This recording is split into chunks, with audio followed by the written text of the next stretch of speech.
What's going on, Wrestling Chew believers? It's a great day in Sydney.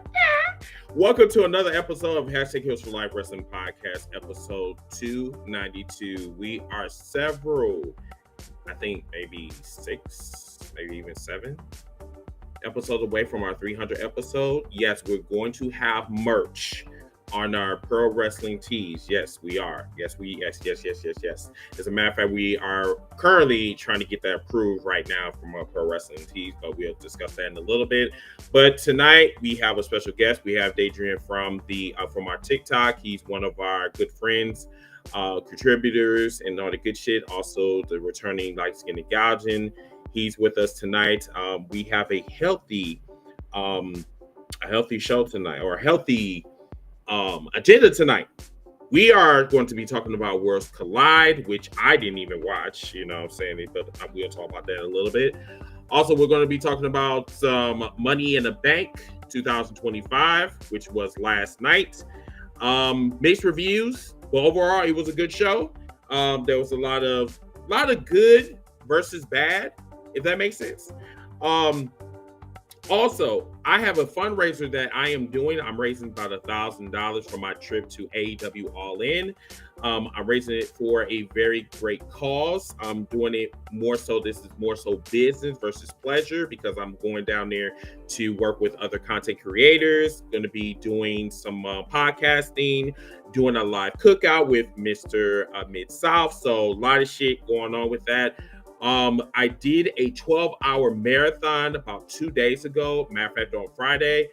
Shout out to 13 for helping me with that, because it was a very long 12 hours, but we got through it. We raised almost $513. We are 500. We're 500, less than about 500 away from completing the goal. Now, here's the kicker. If I am able to get to my goal by the end of the month, you will be in a raffle to win my Intercontinental Championship belt. Yes, this bad boy. You will be in a raffle, so all you have to do is donate $2, $3, $10, $100. People have been very generous with this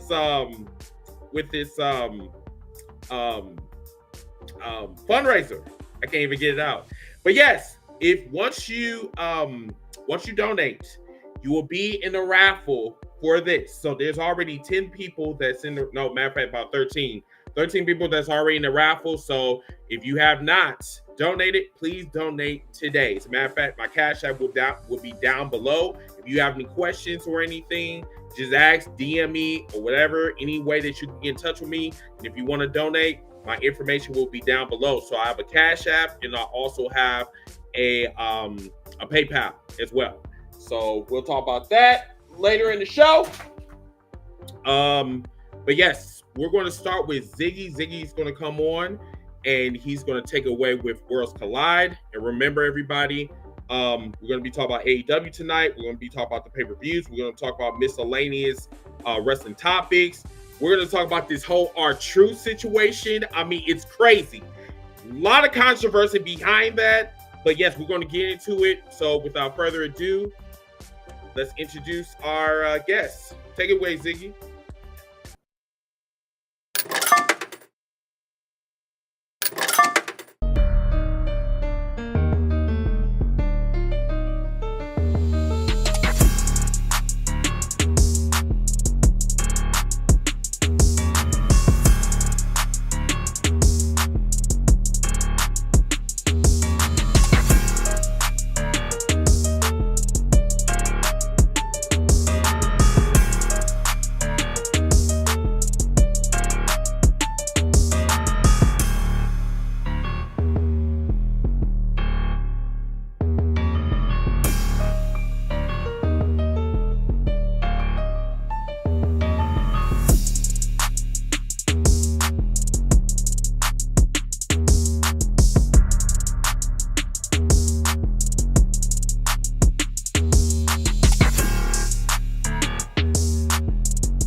Yo, what's going on, Chris?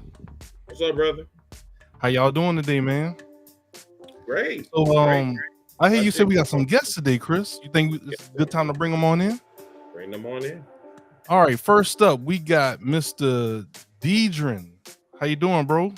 I am doing well. Did anything happen in wrestling this weekend?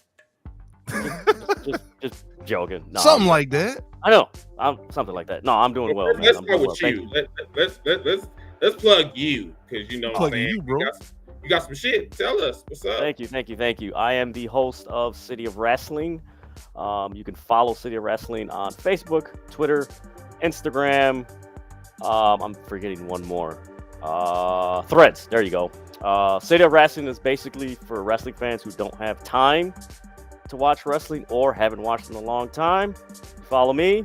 Follow the Instagram story. You're going to be up to date with the latest happenings in the world of professional wrestling, as well as reputable content creators. Not every content creator, but content creators that are providing quality and being informative with their content. So that is what the City of Wrestling is from Chi-Town, Chicago.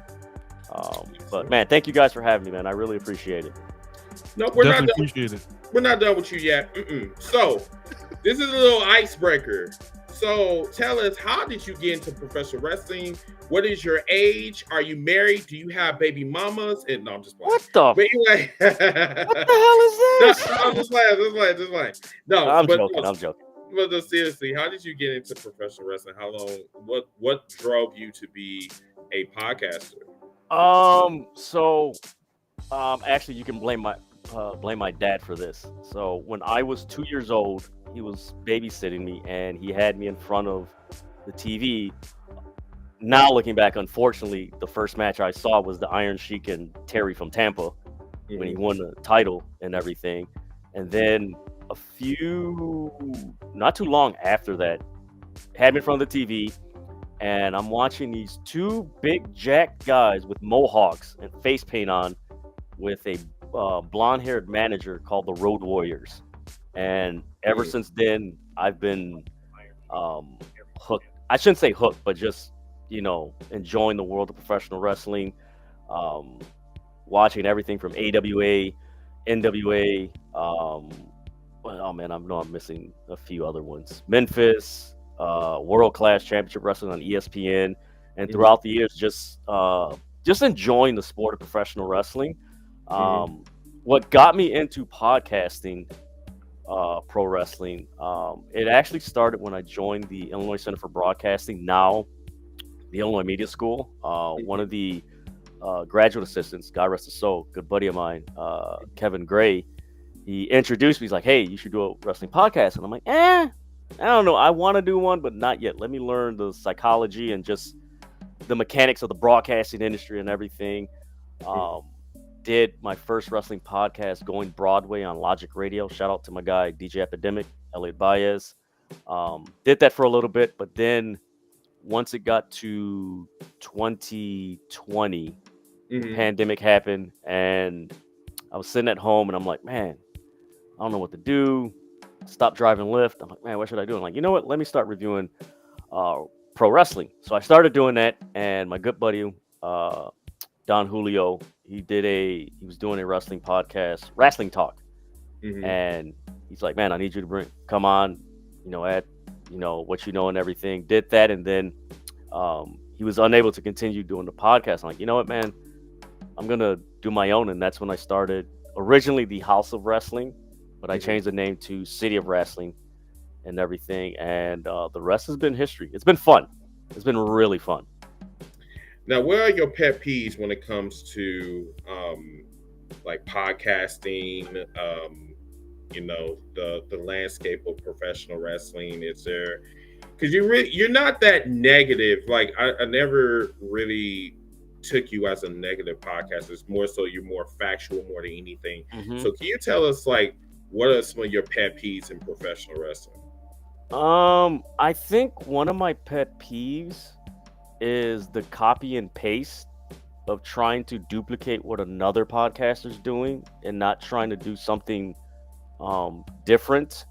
And Okay. what's the word? Amplify what you're good at and what you're gifted at and what you're passionate about.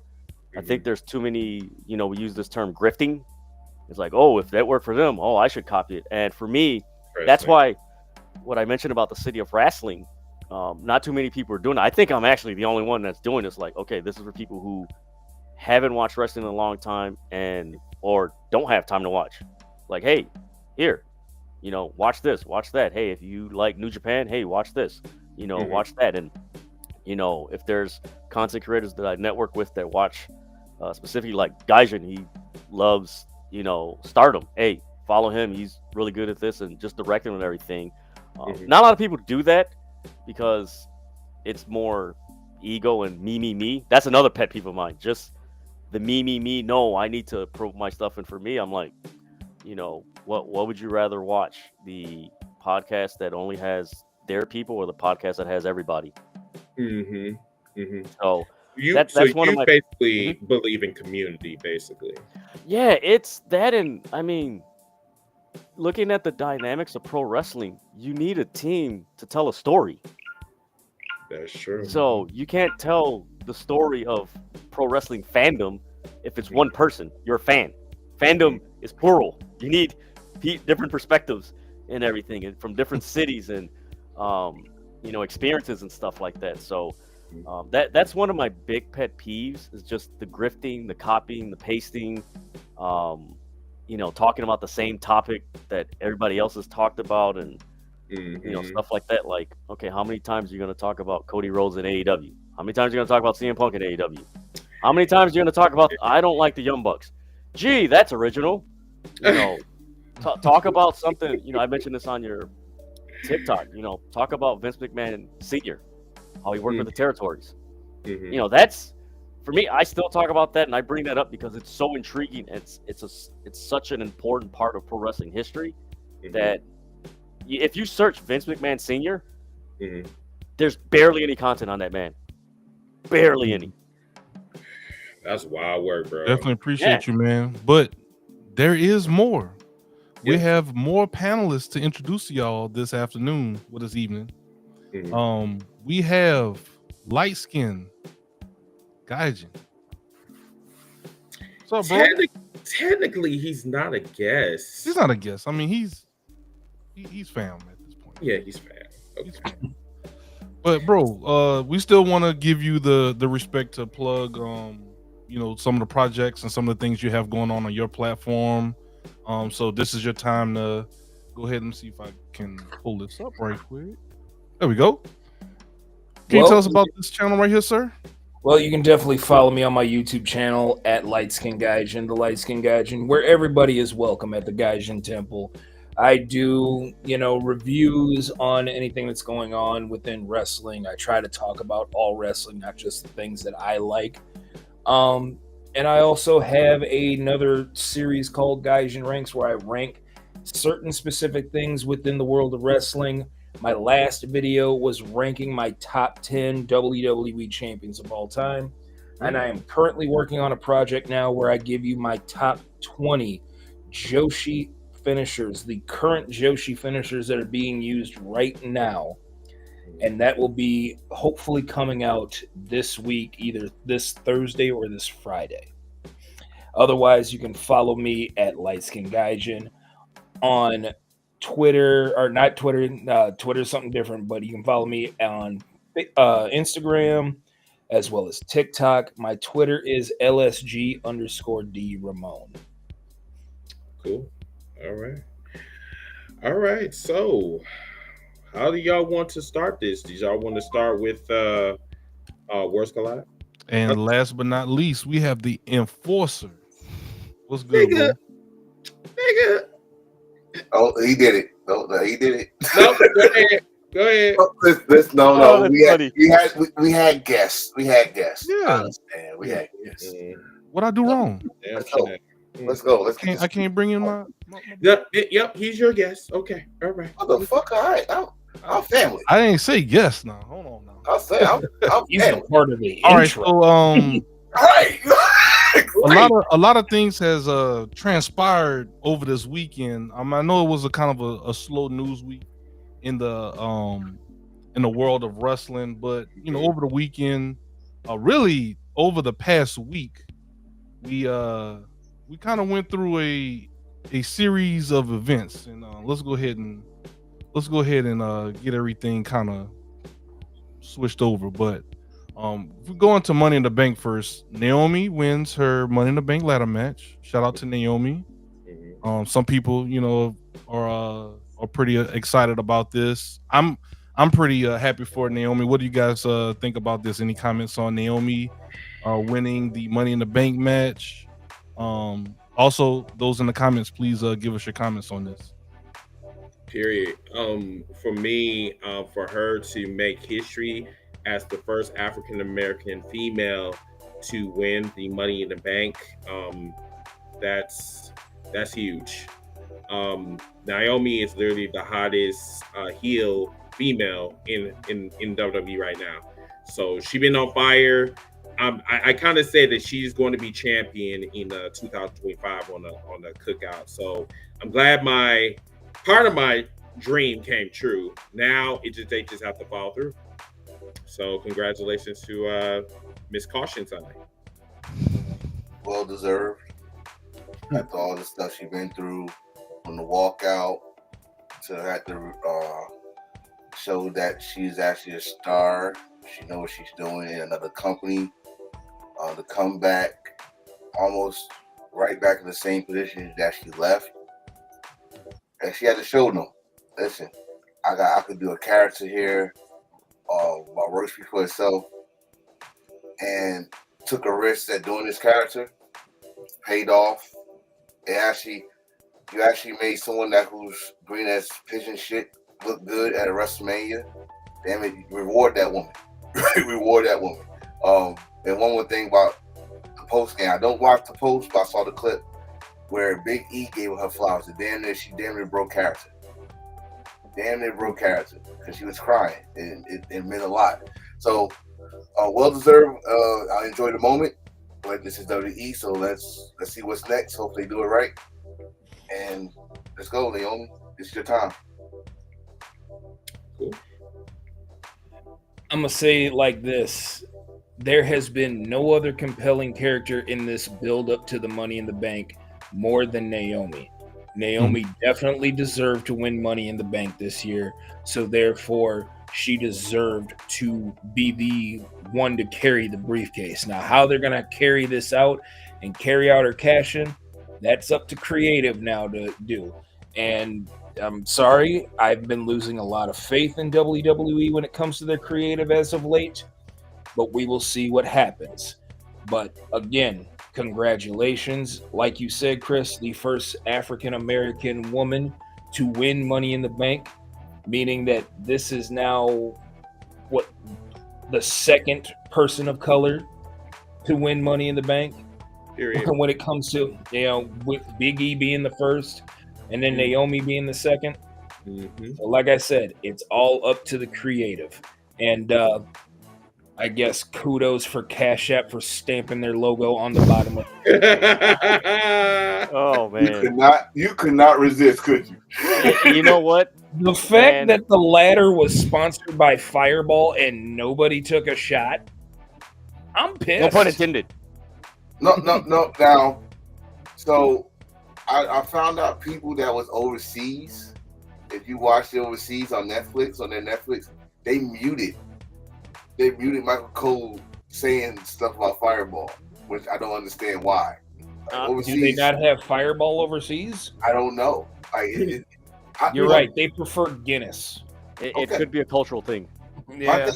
My thing about the sponsors, I'm gonna let you go, D, is they were sponsored the fuck out last night. Like 7-Eleven on the turnbuckles, Slim Jim tables and Slim Jim on the corner, Cash App in the ring. This shit is looking like a spam on your computer, the pop-up spam. They always come up now. Like, God, like, are you kidding me? All right, y'all to do the commercials. When you're supposed to have commercials on Netflix, let's do that. This is too much. Well, I'll put it like this, Enforcer. If you notice, like in Japan, the ring is plastered with sponsors all over the canvas and in the turnbuckle corner. But again, that is a completely different culture because Japanese promotions depend on those sponsorships to keep things flowing. What does WWE need with all these sponsors? They print money. Mm-hmm. That's why I like I said, my wife even said it, like, yo, is they trying to be like Japanese wrestling? No, they sign those contracts and they gotta do their part by putting those logos on there and stuff like that. But they, like I said, they like pop up spam on your computer like all day now. You're gonna see logos. This match is sponsored by Do Wipes and all other shit. Like, come on, like, really? Like, what are we doing? Let's get Deidre in here. What's your thoughts on this, bro? I liked it. She was one of my she was my go-to, like, right away. I'm like, no, she's winning, and everything. I predicted her winning. I like her winning because of the way her character is now. There's some depth. There's some things that you can play off of as far as the way she's, the whole Jade Bianca storyline. Like, she's a very cunning and calculated character, and this Money in the Bank briefcase has that history behind it with the wrestlers being very calculated and cunning. So I'm really interested to see how they pull this off. Of course, we know it's going to happen, but how they execute it is very vital because, especially with their creative now, it's very, the general consensus is their creative is very lackluster, lackadaisical, tedious, and like methodical. So this is something that they could really utilize to like really re-energize the creative. Like, oh, okay, this is pretty interesting. Also, to address the advertisements on my TikTok live, we counted there was 13 advertisements. 13. 13 advertisements. That's crazy. With more to come. With more to come. Just remember, when you see Wingstops, keep an eye on the ring. Hey, don't be surprised if there's sponsorship on the titles. Man, don't say that. God, that's they got the and two your names. brand new Fireball champion. Hey, they got the name. Don't be surprised if you see sponsorship on ring gear and merch and all that. I mean, Brock Lesnar's ring shorts were sponsored by Jimmy John's at one point. It was very true. There's a lot of pictures going on, like, those AI pictures with people with Liv Morgan got McDonald's. So it might the come new true. Intercontinental Champion, sponsored by chicken strips from McDonald's. Hey, watch, a wrestler gets injured in the eye. A wrestler gets injured in the eye, and he's sponsored by America's Best. And let's get to some of these comments before we go to our next slide here. Shout out to Willis. Willis says WWE is looking like the new Avengers suits from Thunderbolts. If you know, you know. Yeah.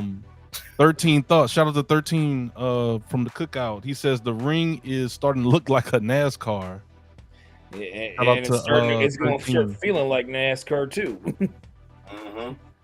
Shout out to Dan over on Facebook. Says we're gonna have a sponsorship title. And then we'll get one more comment before we go to the next one. Shout out to Ginger. She says, "Let me be real, sis ate and left no crumbs." Yeah, right. Hey. All right, so we're gonna go on to our next slide, and we're gonna go to the men's Money in the Bank match. Seth Rollins wins the men's Money in the Bank match due to a little bit of help from I don't think the group has a name yet. The Visionaries, I guess, or whatever. Seth Riders. The Bronze. What'd you say, Dudley? The Seth Riders. The Seth Riders. The Seth Riders. The paper towels. Wow. And I was Jacob calling them the Men in Fatu, Black. the Men in Black. Hey, No, there's nothing black about them. Good gear. That's about it. They like to That's walk what I'm saying. They're the men in black. They ain't black, but they're funeral in service. They call funeral service too. All they do is wear black suits. black. That's Mhm. hilarious. Well, yeah, this was a jam-packed match. We saw Jacob Fatu finally turning on Solo. Mhm. He says he does not love Solo anymore. He hates him. So Seth Rollins is now completed, I guess, the next step of his vision and getting the Money in the Bank. And hopefully see what kind of belt he goes for in the future. So guys, starting with Chris, what are your thoughts on this, sir? Oh my goodness. I am you know, we keep talking about making new stars, right? And Uh-oh. it's like every year it's like they keep disappointing me. And then when they do make a star, they're not even consistent with the shit. I don't understand. Like, I get the whole point about Seth Rollins going after power, so of course you're gonna need the money in the bank. But then also he could have been king of the ring. That's something that he's never done.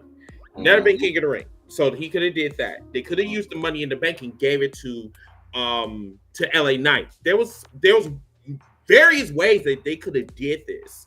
But instead, it's just like, hey, we're just going to go to the person that we depend on the most. We're going to go to the workhorse. We're going to go to the one where we don't know if he's a face or a heel. Even the fucking crowd doesn't even know. You're a heel and yet you're clapping babies. You're clapping seal. You're going around and doing this, and then I'm still trying to figure out what the fuck are you doing. So they could have gave it to LA Knight. Like, obviously, they call him a megastar.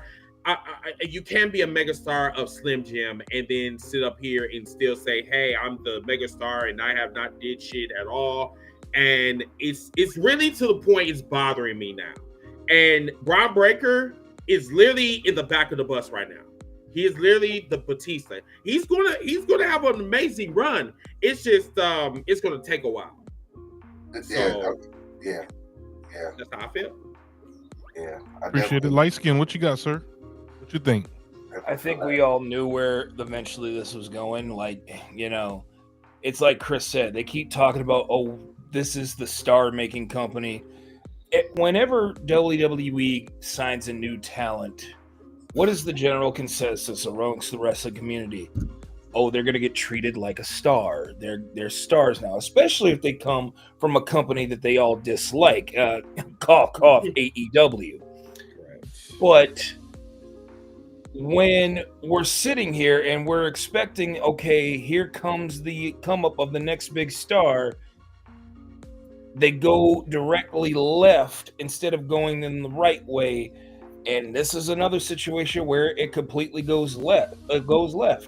Like, we get it. Seth Rollins is hot right now. But if you want to make a big star, the big star would be to either give it to LA Knight or, better yet, put Carmelo Hayes in the match and let him win it, because he was supposed to be the big number one draft pick that was supposed to have everybody's eyes on him. And the only thing that we have eyes on him is that gaudy necklace that The Miz gave him.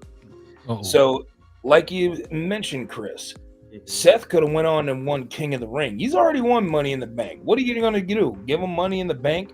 Because all I see him doing is cashing in tomorrow night after Gunther beats the brakes off of Jay for about a good 25 minutes with about 15 minutes of ad breaks. So as far as I'm concerned, sorry for spoiling Raw tomorrow. I mean, they don't call me Nardo Damas for nothing. However, I still feel that CM Punk is going to rear his ugly head, because remind you, he wasn't there on Sunday. More than likely, he'll be there on Monday. So that's what I'm thinking. I don't think he's going to cash it in tomorrow. If he does, it's going to be a failed attempt. Deidre, what's your thoughts on Seth Rollins and or the Money in the Bank match? If you don't want to talk about Seth, your thoughts on the match as a whole. He was my pick. Gaija knows. I'm like, he's winning. Ain't nobody else winning that damn Money in the Bank. Him going into the Money in the Bank. Basically, if you look at it, he was the male version of Naomi going into the Money in the Bank briefcase. So it's like, okay, he's the logical choice, because if you see how everything's unfolding, guys, you took my damn tape, man. Like I do see him cashing in on Monday, Andre Uso, and actually, I know people think Punk is going to stop him. I wouldn't be surprised if Sami Zayn turns heel and joins Seth Rollins. That little wrinkle. Because think about it. Sammy has this history of turning heel and face, and him and Kevin Owens just turn like the damn Big Show. But No, I like this Money in the Bank match. It was fun. I think it went a little bit overkill once we got Jacob and who was it? Jacob and I forgot who else was there. Jeff Cobb. Jeff Cobb. Yeah, once they got there, like that spot, like it was like too, like okay, this is kind of too much. Like okay, like where is this going? Like okay, you're doing too much to get to a simple destination. And once Seth went, I was like, okay, that makes sense. It's like, all right, we get this and everything. I'm actually more interested to see what they're going to do with the people who didn't win the Money in the Bank. Even in the women's division, it's like, or the match, it's like, you kind of know. But with the men, I'm really interested with that and where they go with LA Knight, Andrade, Penta. Who else was in that damn goofy match? Those guys, I'm really interested to see what they do, especially LA Knight, because ever since The Rock came back last year, they just stopped using him. Like he was getting momentum, and then they just stopped him. So I'm really interested to see what they do with him. But yeah, I enjoyed the match. It was fun, and I'm glad Seth Rollins won because he is one of my favorite wrestlers, and I look forward to him disappointing a lot of yeeters out there. And seeing their face, kind of like you guys remember when the Miz cashed in and you had that girl that was just like you're gonna get. I mean, I wasn't that pissed off. I mean, shit, I was just. But that was hilarious. Like that was funny. I'm like, you do know it's not real, right? But yeah, I anticipate that happening tomorrow on Monday Night Raw. Okay, cool. Enforcer? Fuck them kids. Bro. Yeah, the Money in the Bank was different for the men than the women. It's like you finished, you pretty much pulled the trigger on two stories in one match. Solo, probably, they teased on Friday Night SmackDown when he overheard what when Jacob heard what Solo said. That's how we kind of knew it was gonna happen at that point. And then with Seth, with this new regime, this new Messiah 2.0 thing going on, he was a clear choice. Like with the women, they were showcasing the new girls. They were showcasing the Roxannes, the Julias, the Stephanie. Like, all right, these who we gonna try to put them in the mix. Over here, you got Andrade, which y'all just put them in just for spots. Like I said, Solo was story based of when Jake will turn on them. Glande, just because Gable, by the end of this year, needs to be the Intercontinental Champion. Something. Give this man some props. Double work and gave us some good moments. And then you have Seth and I'm trying to think of everybody else that was in this match. Penta, he just got there from AEW. He still got to learn the WWE way. He's a little fast. That spot that happened for the Triple Threat match where he damn near killed Chad Gable. He still got to slow down a little bit. So it pretty much was set for Seth to win this. Now, I think Chris said it. I think everybody said it in their TikToks or whatever. He's going to try to cash in tomorrow. It's no doubt about it. Gunther is going to destroy Jay. Unfortunate. But I don't know why everybody thought he was going to have a long run with this belt. But Gunther's going to destroy him. Now, if Gunther going to win or lose, Seth is still going to try to cash it in. The question is it going to be CM Punk or is it going to be Roman Reigns that's going to ruin this? And now that D put this in my head, I'm going to keep my eye on Sami Zayn. Because Sami Zayn is the guy you could really just talk into things, but he got his thing. He got his mind on other things too. Because not to mention, even though they're not using it right, Karrion Kross and him, they got to do something real quick before I lose interest in Karrion Kross. So it's a lot of things going on, but this Money in the Bank, was it the right choice? There was no other choice but Seth to win. That was not gonna believe though. LA Knight time has passed for the Money in the Bank. I'm sorry. Right now, he is the Buffalo Bills of the Money in the Bank. All right. You went there 3 straight on time. You was favored. They probably had you scripted to win one of them, and plans changed. This card was subject to change, LA Knight. and now it's too late. So how many times are we going to have a subject to change when it comes to your megastar? Because at this point, I don't give a fuck about subject to change. Stop calling him a megastar when you know he is not. He's a megastar when it comes to being a Power Ranger villain. Okay, being I don't know. He just reminds me of a shapeshifter. One minute he's Stone Cold, the next minute he's Ivan Ooze, next minute he's The Rock. I don't know what the fuck he is, but it's just they blew another opportunity. And like, when are we going to say, like, bro, are you going to ever push him? Because if not, then put him back in catering or something. He's another promotion.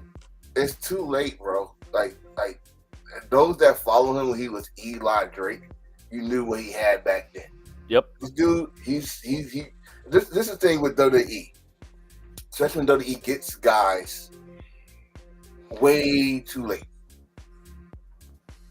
It's only certain people that they push, like AJ Styles and maybe somebody else. I ain't gonna name more people, but AJ Styles came to my head. But other than that, you gotta remember, when you get these guys, you pretty much get them while their bodies is wore out after busting their ass somewhere else or in the indies. And then when you got them hot, you don't pull the trigger because you still blood sucking on somebody else that you've been having on top, like a Roman Reigns and John Cena or Seth Rollins. You know what I mean? The same names that you rely on. Yeah. You don't give nobody else a chance. And the opportunity is like for LA Knight is gone. So in my opinion, it's gone because 3 years ago, this dude, you hear LA, that dude was getting popular. Remember, he was a heel. The crowd made him a face, and then y'all didn't do nothing with it. Man, every chance y'all waited too late. Y'all gave him the U.S. title too late. If he wins his Money in the Bank, it's gonna be too late. So it's the comment section. So 13 said, "Wait a minute, Chris. We called Jay the main event before he was even in the singles main events." Yes, I agree with that, and I do not, and I still don't know why. Okay. When did we call him? I thought we called him right hand man. We called him main event once he left. We called him the right hand man, and then when we found out who or what Jay was, then we start calling him the main event. When he turned on Roman, that's when he became the main event, even though he never been in the main event at that time.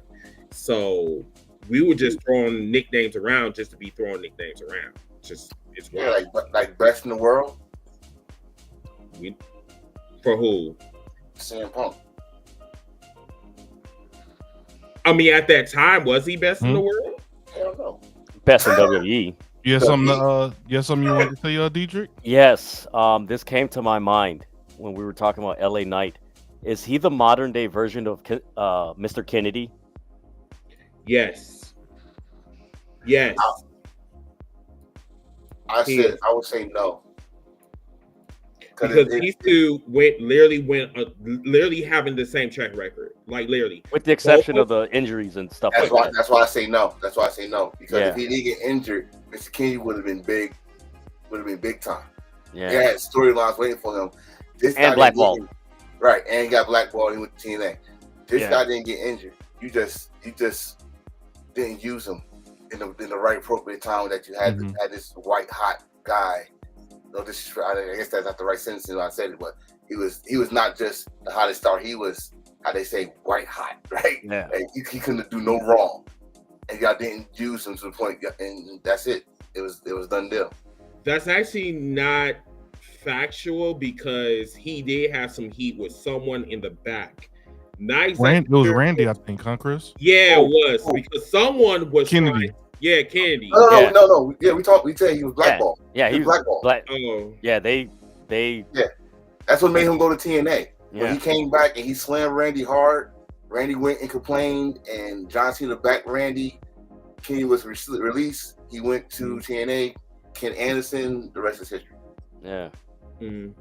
Yeah. Because if that didn't happen, he would have been up there with Cena and Orton. Yeah. He was on their heels. He was Money in the Bank. Remember, he won Money in the Bank. U.S. champ. He got injured because he got slammed on his neck on one of those ladders, and they had to put the Money in the Bank on Edge. Yep. They was actually planning on him to cash in, and he was going to be like he gonna have Vince McMahon on his side.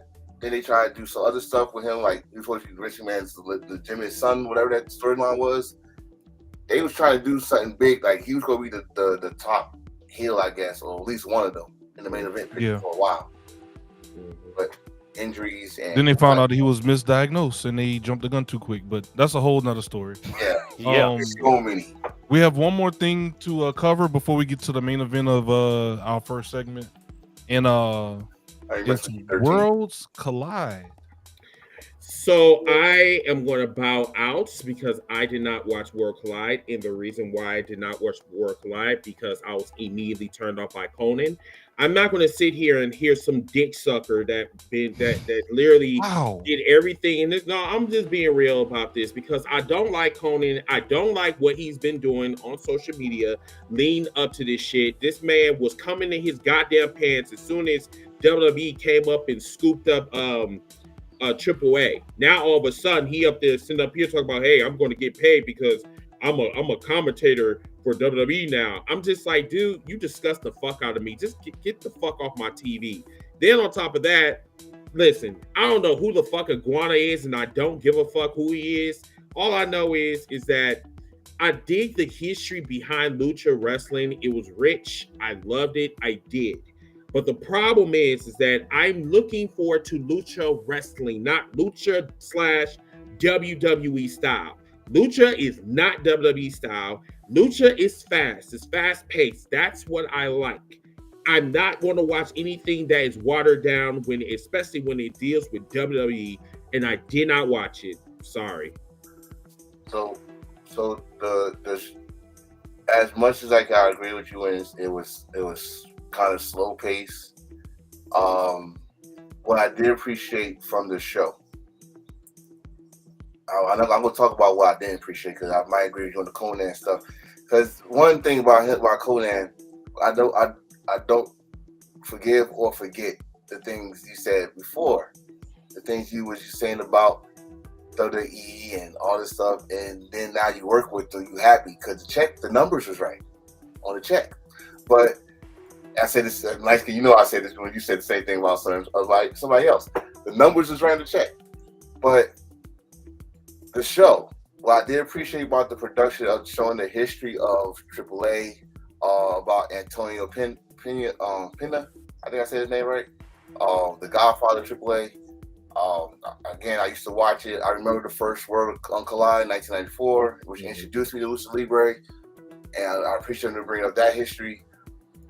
Some of the names that I didn't know, even my wife knew them. I was surprised at that. Pentagon, Paragon. I knew about Psycho Clown. I didn't know the history. Someone brought a history about why him and Escobar. He's the one that took Escobar mask. I didn't know about that. You know what I mean? It's the history of it. Yeah. Now going to, like I said off screen, I'm gonna say it here. When WWE sticks their teeth into something, the first time y'all see it, it looks good, but the life drains away. Don't get along and stuff. So right now, it was a good show. The reason why I say it was a good show because one, Chad Gable, Van Kingo, even though I wanted Van Kingo to be himself, Chad Gable, dude, went against Penta, went against Ray Phoenix, went against Van Kingo. Those three. Give this man his belt this year. Damn it, he deserved it. Damn it. That's all I'm going to say about that. Everything else was an introduction. And Javon Evans. Javon Evans, hey man, keep doing what you're doing. But the show was it AAA? No, it was WWE AAA with production. That's all it was. It was a good show though. I loved it. All right, so let's go to the comment section before we go to our other. Yeah, let's go read some of these comments. We got Statement Wrestling Podcast. We have another podcast in the house. You know, we give them some air horns and show them some love. Shout out to all our content creators in the chat. Statement Wrestling Podcast says Conan was being a complete dickhead to Corey Graves, but I give him this. He was telling AAA to the WWE fans, so he was doing a good job. All right. That's about it. Ginger says, shout out to Escobar. So Escobar's getting some love there. 13 Thoughts says that was the most WWE AAA event I've ever seen. Why wasn't it on Peacock again? Oh, that's right. It was on YouTube. That was Good question. Correct. And then The Doug licensing said that in Mexico. That's why. It was what? Yeah, the licensing because of Peacock in Mexico and that whole thing. Like it's the whole licensing conundrum. Oh, They that's haven't figured out yet. actually a good reason for that. Then okay, I appreciate that, Nick, Deidre. can you put that comment with Duck? I think he said CMLL is better than AAA. All right. And Enforcer wants to read the comment of Duck. Says CMLL is better than AAA. Now, when you say that, bro, everybody got to remember CMLL was the first one. Am I correct? No, The oldest, 91 years. And then AAA. Y'all know there's rivalries in wrestling, and this is your WWE AEW right here. But the twist is CMLL is pretty much the end all be all in Mexico compared to AAA. AAA was trying to be them, but at the same time trying to be like WWE with the Triple Manias, the glitz, the glamour, you know. I'm just telling you from the little stuff I know about Lucha Libre, because I still got to learn some other stuff. But CMLL was the guys that used to work, that still work with Japanese wrestling, bringing in excursions and coming in, learning different styles. Then AAA started taking some guys. CMLL used to work with Ring of Honor. You know, everything they do, AAA had to follow. You know what I mean? So, yeah, some of the guys y'all know from CML is probably in the companies you love today. And pretty much that's all I can say about that one. So he's right. In my opinion, he's right. Yeah, and this iguana guy, it looks like they already trying to monetize his character and everything like that. He has shirts, and I guess they're gonna have some stuffed iguanas in the store and everything. So I swear, like WWE, not to cut you off, but I just want to say this. Oh yeah, WWE is not only culture vultures, but they are the colonizers that I just cannot stand. I can't. Please do not ask me why I watched Money in Bank when I said I was not going to watch WWE television. I did mean that. I really did. No. After Money in the Bank, I am intrigued. I am, but I'm not going to watch WWE full time. I'm just not. I'm still going to stand on what I said. It's like they draw me in and then draw me back out. It's crazy. I mean, that's professional wrestling for you, but I don't like when they acquire a company and then just suck the fucking soul out of them until they cannot suck them no more. That's a lot of suction, but you get what I mean, y'all. You want me to correct? You said that you was going to watch Money in the Bank and that would be the last thing you do. No, so I didn't. I said that about WrestleMania. I didn't say that. No. This like I think last week you said I'm gonna watch at the Money in the Bank. I'm not gonna do any content. Your co-host, if they want to talk about WWE, they can. I'm not gonna watch. That's what you said. What I said after Money in the Bank. Yeah. I said that I'm not gonna talk about Raw or I'm not gonna talk about SmackDown.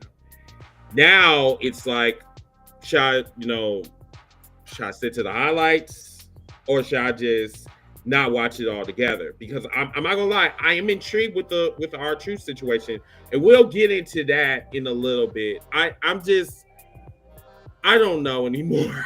Chris, I'll give you this advice. I don't know anymore. Someone that reviews Raw and everything, all you got to do is follow their social media. Every 5 minutes, you're gonna get a clip. Literally, highlights. You will get a clip. I mean, bro, if it's like this, it's wrestling frustration.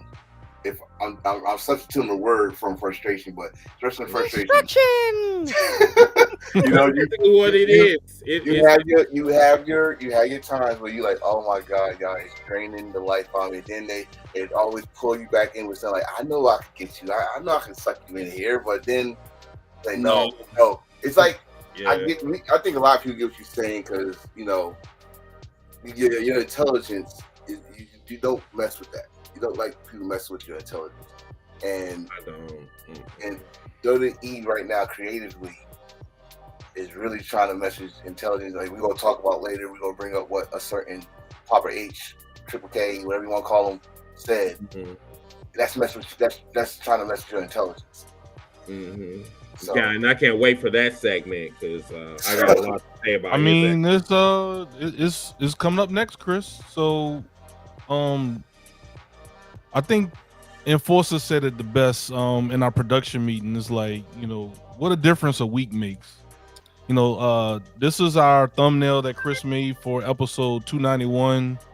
R-Truth got released. There was a lot of banter, a lot of uproar, and then you know, the "We Want Truth" chant started ringing in the stadiums on Monday and on Friday. I mean, John Cena even had to kind of pivot during a promo to try to like steer away from, you know, the truth chants to try to work around them.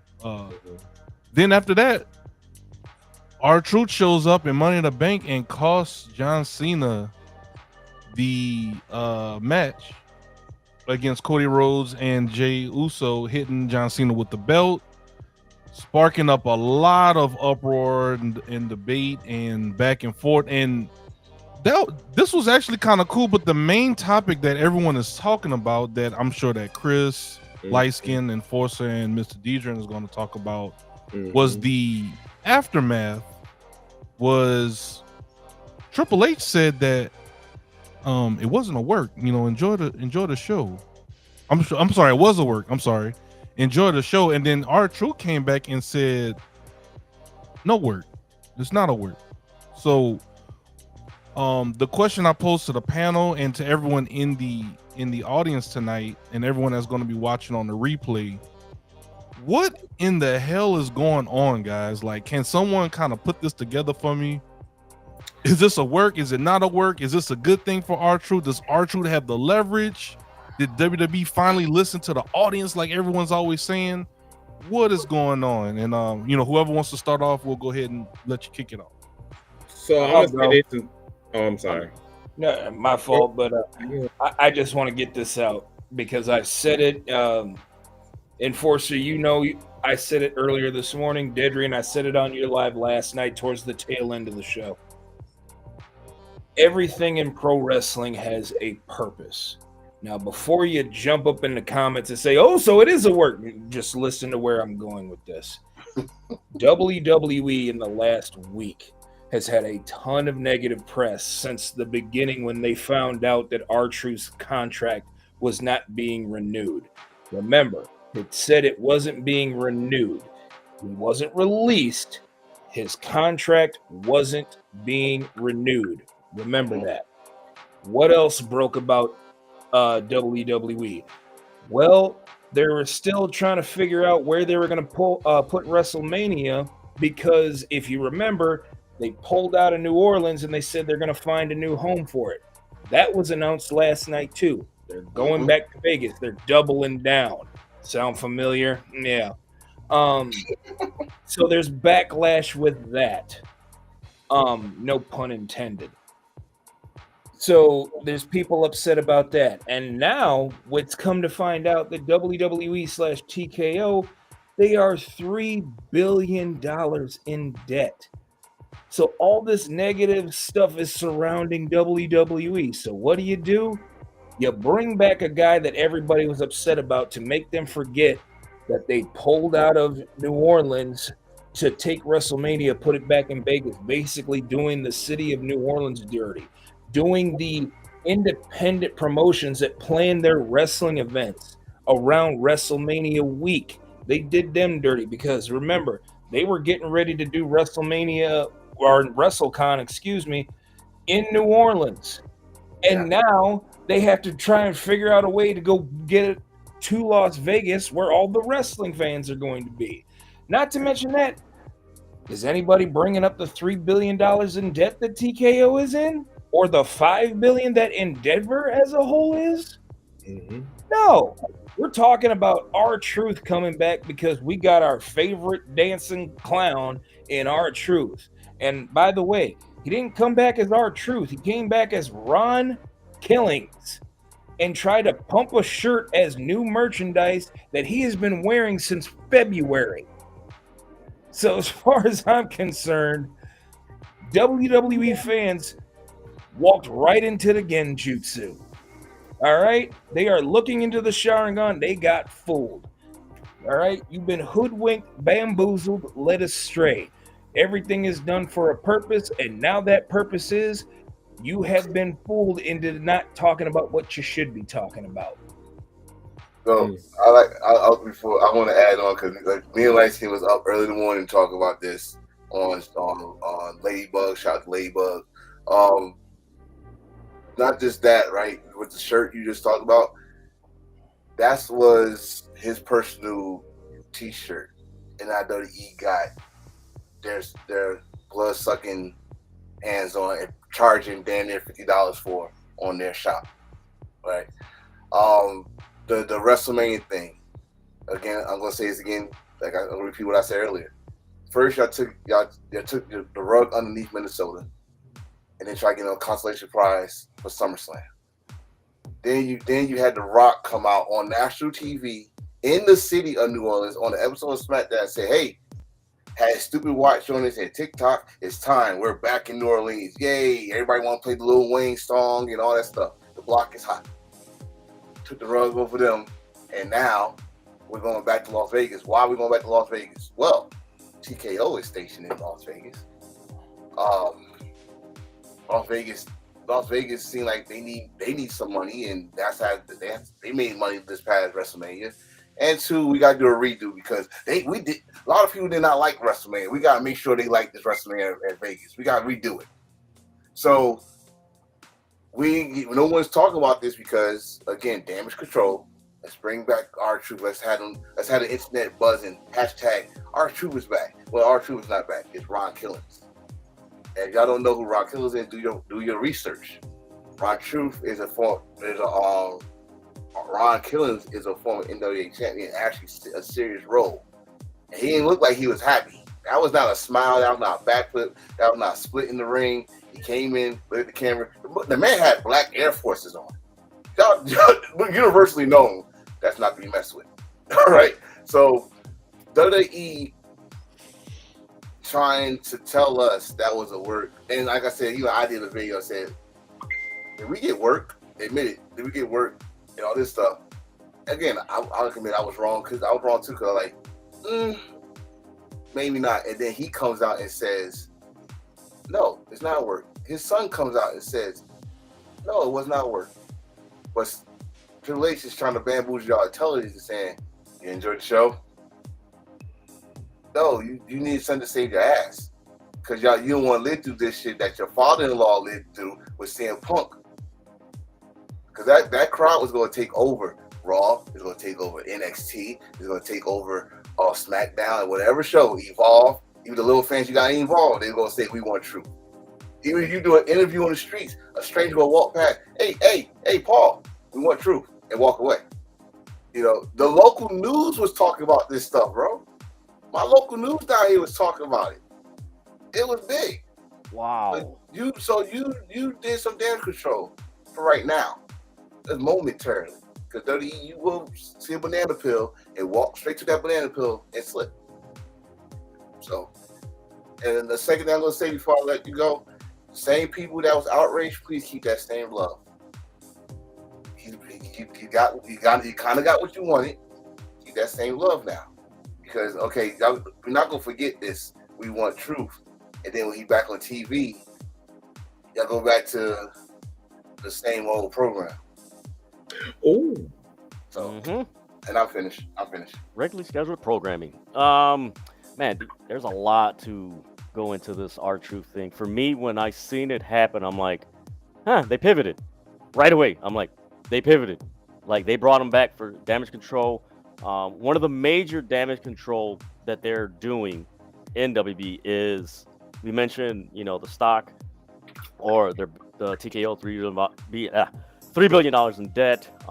You still got the Vince lawsuit with John Laurinaitis flipping on Vince, which WB's involved in that lawsuit. You got the big one, the counter programming to AEW, which didn't help against Double or Nothing, where Double or Nothing doubled their pay-per-view buys against Battleground. So you got that. You got the lackluster, and a lot of fans aren't interested in the creative, and they've been voicing their opinions. Then you have the R-Truth thing. It was a big pivot. I didn't think not once did I think, oh, it's a work. I'm like, nope, that's a pivot. Shout out to John Alba from Sports Illustrated Wrestling.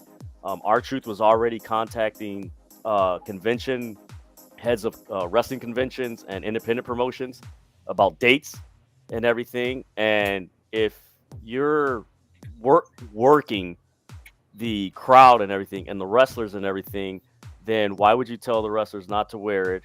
They would voice their opinions on social media, and you've seen wrestlers voice they weren't happy with Truth leaving. And then why would you have him contact promoters if he's leaving? So it's just it's just one of those things where it's just like, nah, this is a pivot. And let's face it, out of anybody that's been in creative or worked in creative with WWE, Triple H is not going to admit that he had to pivot.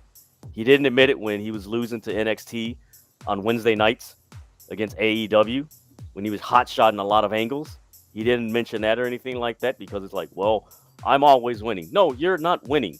You're not winning the perception battle. You're not winning the how you book 16 matches at WrestleMania outside of the main event.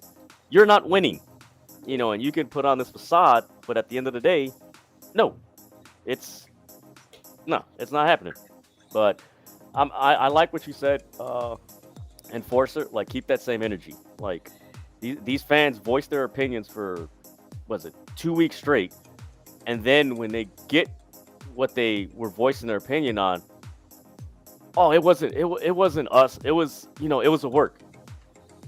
You really doubt the influence that you have on a wrestling product, that you don't have the power and the ability to voice your opinion to cause change with a product. Like that's the one thing that I saw, and that really made me think. I'm like, man, you know what? A lot of these wrestling fans underestimate the power they have. It's like they just rather go with the status quo. Like, oh, it's not that. They had this plan. Like, you really think that after what happened at WrestleMania? Like, you really think the people in charge of creative have that detailed and that sophistication? Like, yeah, we're gonna. No, stop it. Stop capping. Especially when Truth's son posted on his IG story, "Stop capping." I'm like, yeah, that's yeah, this is gonna get interesting. So I'm not gonna say I'm like, oh my god, I'm invested in it. It's intriguing because it's like, okay, this is an interesting wrinkle, but I want to see how it plays out, because we've seen this happen last time with Matt Hardy. Remember, it's identical. Matt Hardy got fired. They heard the backlash. They brought him right back. And then after you had that match with Edge at SummerSlam 06 that lasted like 2 minutes, he was gone. He's back to his regular stage program. Yeah. I'm trying to look at this dude's comment, Jose. The first one he said, "Why does anyone care about how much debt WWE's in? I'm gonna leave that to y'all." And then he just put on, "I understand the frustration, but why does it matter if it worked or not?" Because that one I would answer, bro. We're talking about people's livelihood here, and that's no joke, and that's not entertainment. And you're gonna if you're gonna fire somebody, or try to change their contract, like they try to do that with the face of their company right now, Roman Reigns. They're trying to rearrange his contract. There's a problem with that, and especially in the economy we live in right now. So I think, especially another thing, when you got invested with one character, that not just a character that is well respected in the backstage, well respected in the wrestling world, not just in WWE but in TNA and AEW. We got wrestlers outside WWE was affected by this. That's like, oh my god, how can you fire that dude? He's like one of the coolest guys, best hearts in the business. It affects you. So that's why it's very frustrating if it was a work or not, because you're playing with our intelligence, you're playing with his intelligence, and that's why he comes out to tell you, no, don't believe the smoke and mirrors. It was not work. He came out and said it himself. His son came out. It affected his family because his son came out and said it himself. So that's the reason why it's frustrating. Now the debt thing, I can't get into because I heard from these gentlemen about the debt, $3 billion. So I'll let them talk about that. But that's why I saw your comment and I was very interested in it. So I'll let them answer that for you. Yeah, I'll piggyback off the frustration. It's not necessarily a frustration or anything like that. I saw a tweet by shout out to Righteous Rez from Grassfity. He made a very good point in this tweet that this opens the door for other wrestlers to attempt to do that. Not saying that R-Truth did this or anything, but they're going to attempt to get the crowd behind them when their contract's up, then try to get they brought me back because the crowd wanted me back and everything.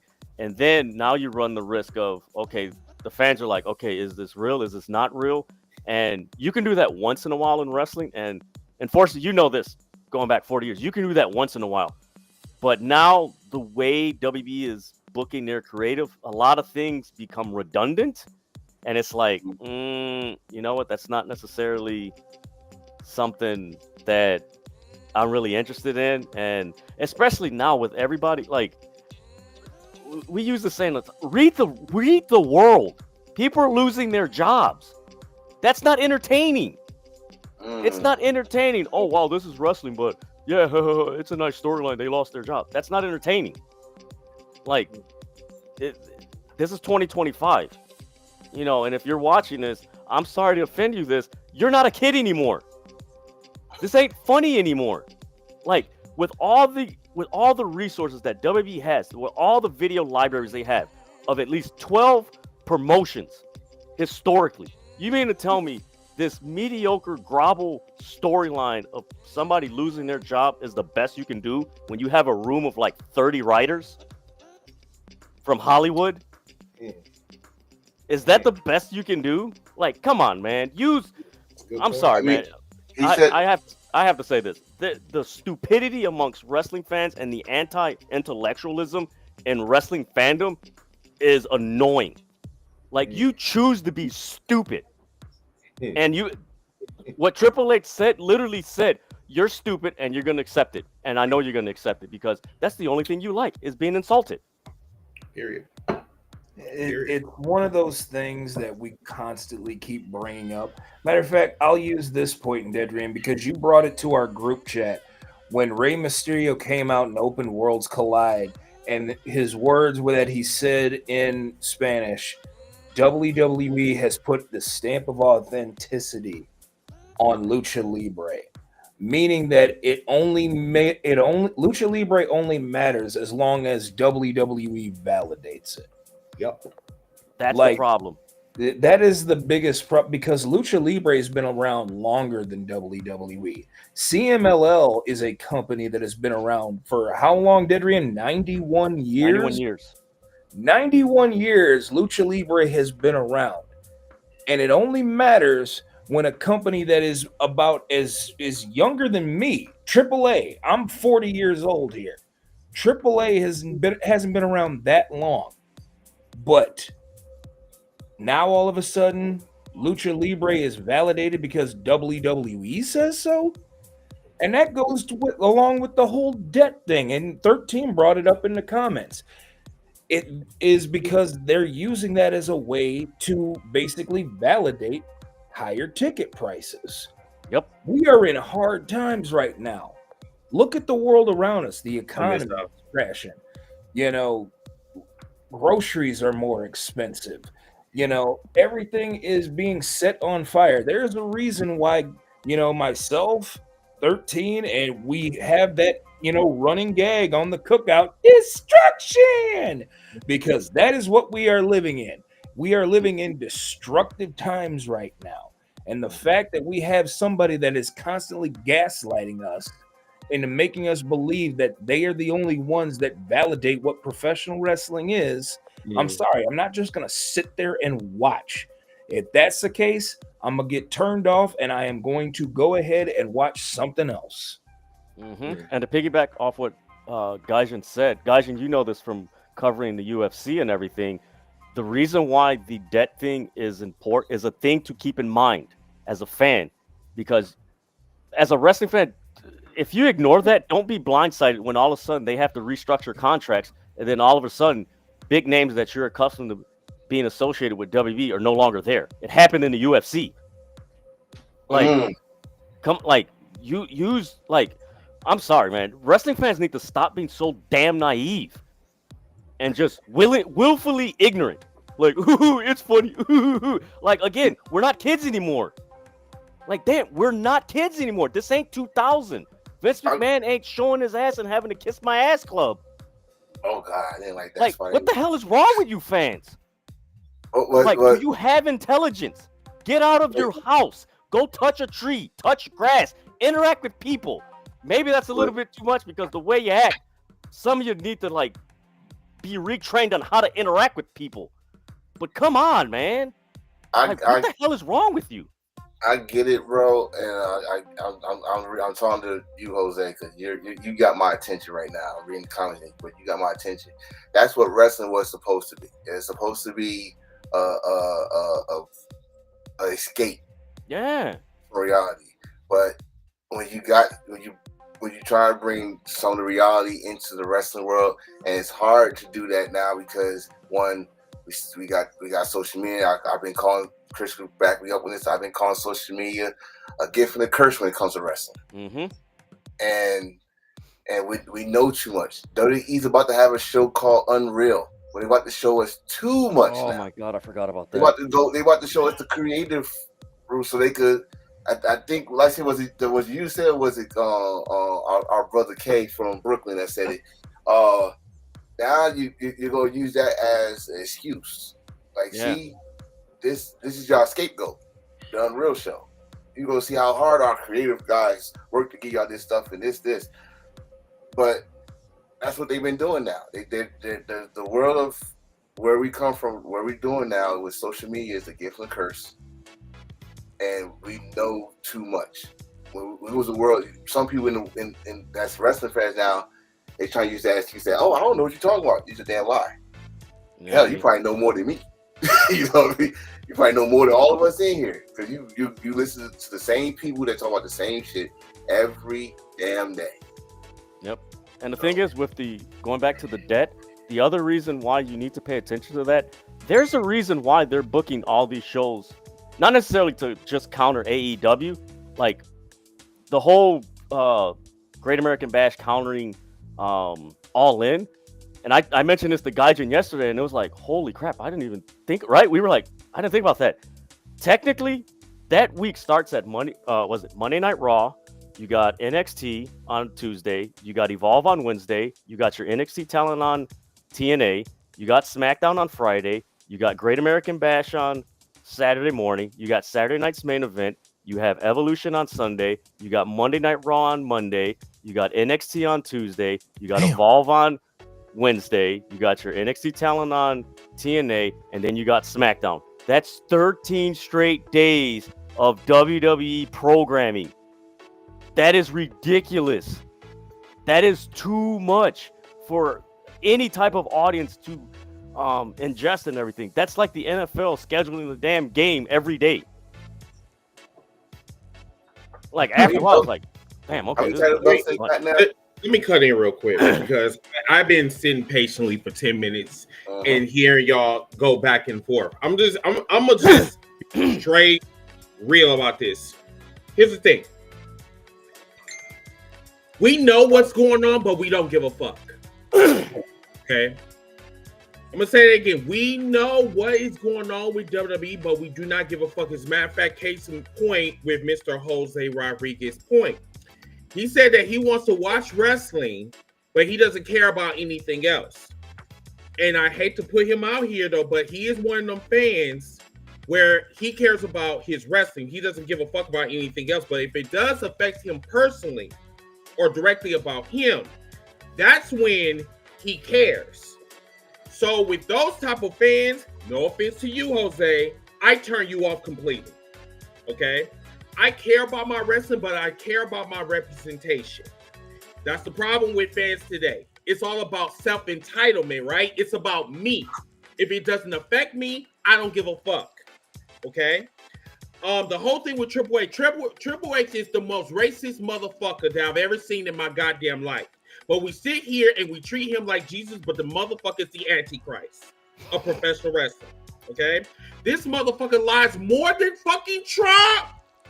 Okay? This man literally sat here and told millions and millions of people that this shit was a work. R-Truth fucking son had to come back and debunk that bullshit. And then we sit here and we talk about Tony Khan at the same time, yo. That's the wildest shit to me. That is the wildest shit. I swear to God, y'all motherfuckers did not, oh my God, none of y'all, because I was watching social media like a motherfucker, like a hawk. I was sitting up there perched, trying to figure out, are we going to come for what's left of Triple H's scalp? Because this man literally sat here and lied. And then had the goddamn smile on his face like a goddamn colonizer and making it seem like, oh, I'm this genius. I'm Dr. Robotnik. I'm a fucking genius. And literally people were saying, Triple H, that's a lie. That wasn't a work. They actually had, matter of fact, from my understanding, they literally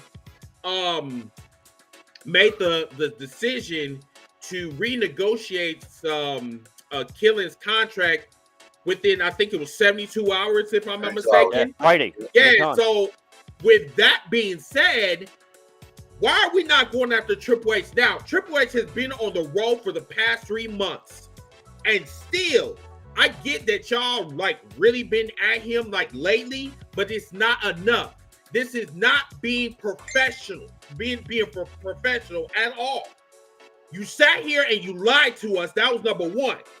Then you sat up here and lied again about being in New Orleans, and then sit up here and then act like you just got out of bed talking about, hey, we're going back to New Orleans. Excuse me. We're going back to Las Vegas because we fucked up one WrestleMania. Okay, cool. Let's go back to fucking Vegas. So if you fuck up next year, you're going to go back the third year and try to clean that shit up too? I do not know how many times you're gonna keep getting slapped and getting bamboozled to the point where you're gonna say enough is enough. I think really, honestly, in 2025, that us fans is stupid as fuck. Y'all will allow motherfuckers to keep disrespecting you like they is like fucking you without the goddamn Vaseline.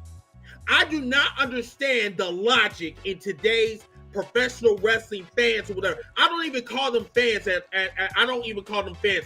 I just call them moist fucking potatoes that will sit here and literally allow another motherfucker to disrespect them.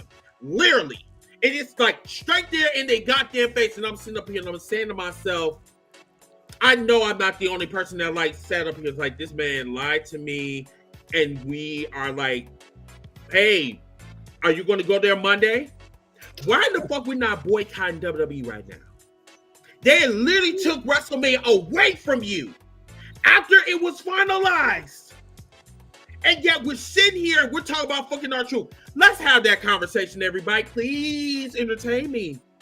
Why the fuck do we want R-Truth back? Is it really because of comedy? I don't think so. I don't think it's because of comedy. I think it's because y'all don't have no motherfuckers to get behind. So you want the next clown to get behind. Are you going to treat him like y'all treated Kofi Kingston? You got hard for him, came within 15 seconds, and then threw him away like yesterday's trash. If we're going to go on this same train like y'all did Kofi Kingston, then I don't want to deal with it. I really want to know, why do you want R-Truth back? Are you going to push R-Truth? Are you going to make him a WWE champion? Are you going to make him relevant again? The same shit that we were talking about Mark Henry is the same shit y'all doing with R-Truth. You wait until this man is a fucking fossil, and now all of a sudden you care already? What? So, I'm done. I know we got state ovation one, damn it. Yes. I had to get that off. I really had to get that off. That shit. And like I said, you guys was having a great conversation, but like I said, like I was a lid and I was boiling water, and I just wanted to explode, bro. Because you know what? You know what, this Chris? shit is bothering me, bro. You know what, Chris? To add on what you said, people forget that guys. Remember, I sent you the excerpt of why they chose Vegas again. They publicly said they did the numbers. They're like, well, we made a lot of money in Vegas, and we wouldn't make the same amount of money in New Orleans, so we're going back to Vegas. They publicly said that. It was like, wow. Did you remember, right, guys? We were like, did they just like? Not only that, but remember when they moved NXT Battleground to the Apex in Vegas? Yes. What was my first thought in that conversation in our group chat that we had? They are going to move their base of operations to where? Vegas. Las Vegas. Yep. And I really feel that's a big mistake. I just don't think that they should do that. I said, if you really want to monopolize the industry, just say that. If you are all about the money, just say that. Stop playing in my fucking face. Stop doing it. Because if you do not want to go to some of these cities because of these regulations or because it's fucking with your money, just say that. If you knew that this city was not going to work for you, you should have came up with a better lie than that. Say, matter of fact, they didn't even come up with a logical explanation of why they were pulling out of New Orleans. They still have not told us that. We literally have to find that out on our own. Yeah, they said in replacement of WrestleMania, you're gonna get a UFC event, you're gonna get Money in the Bank next year, and a possible WrestleMania in the future. So, bro, that could be 2045. That's a sorry ass excuse. Yeah, but people gonna take it because it's a consolation prize, and you're like, well, at least we still get something. No, you don't get nothing because one, they lied to your face and y'all took it and said, no, okay, at least we get something. No. Let's bring this up again. Can y'all at least? This is probably one possible thing I could say about Vince. When did Vince ever change a WrestleMania within wrestling calendar? Never. And as much as that moist booty ass motherfucker did a lot of shit, he always stood on business, even though some of the WrestleManias was fucked up. Only one was WrestleMania 7.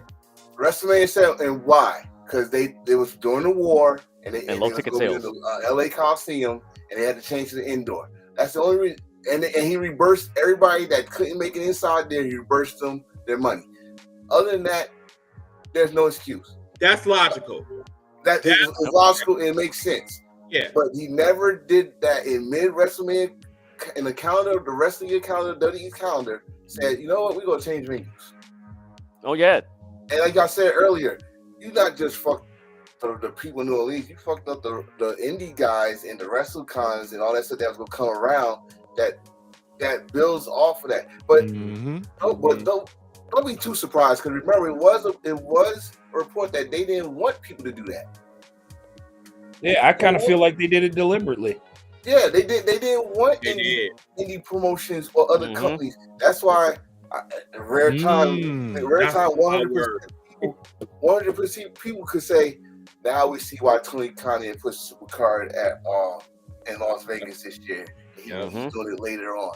Now you see why. He's not going. He's not trying to go date to date with WWE no more like he used to, because y'all following our lead now.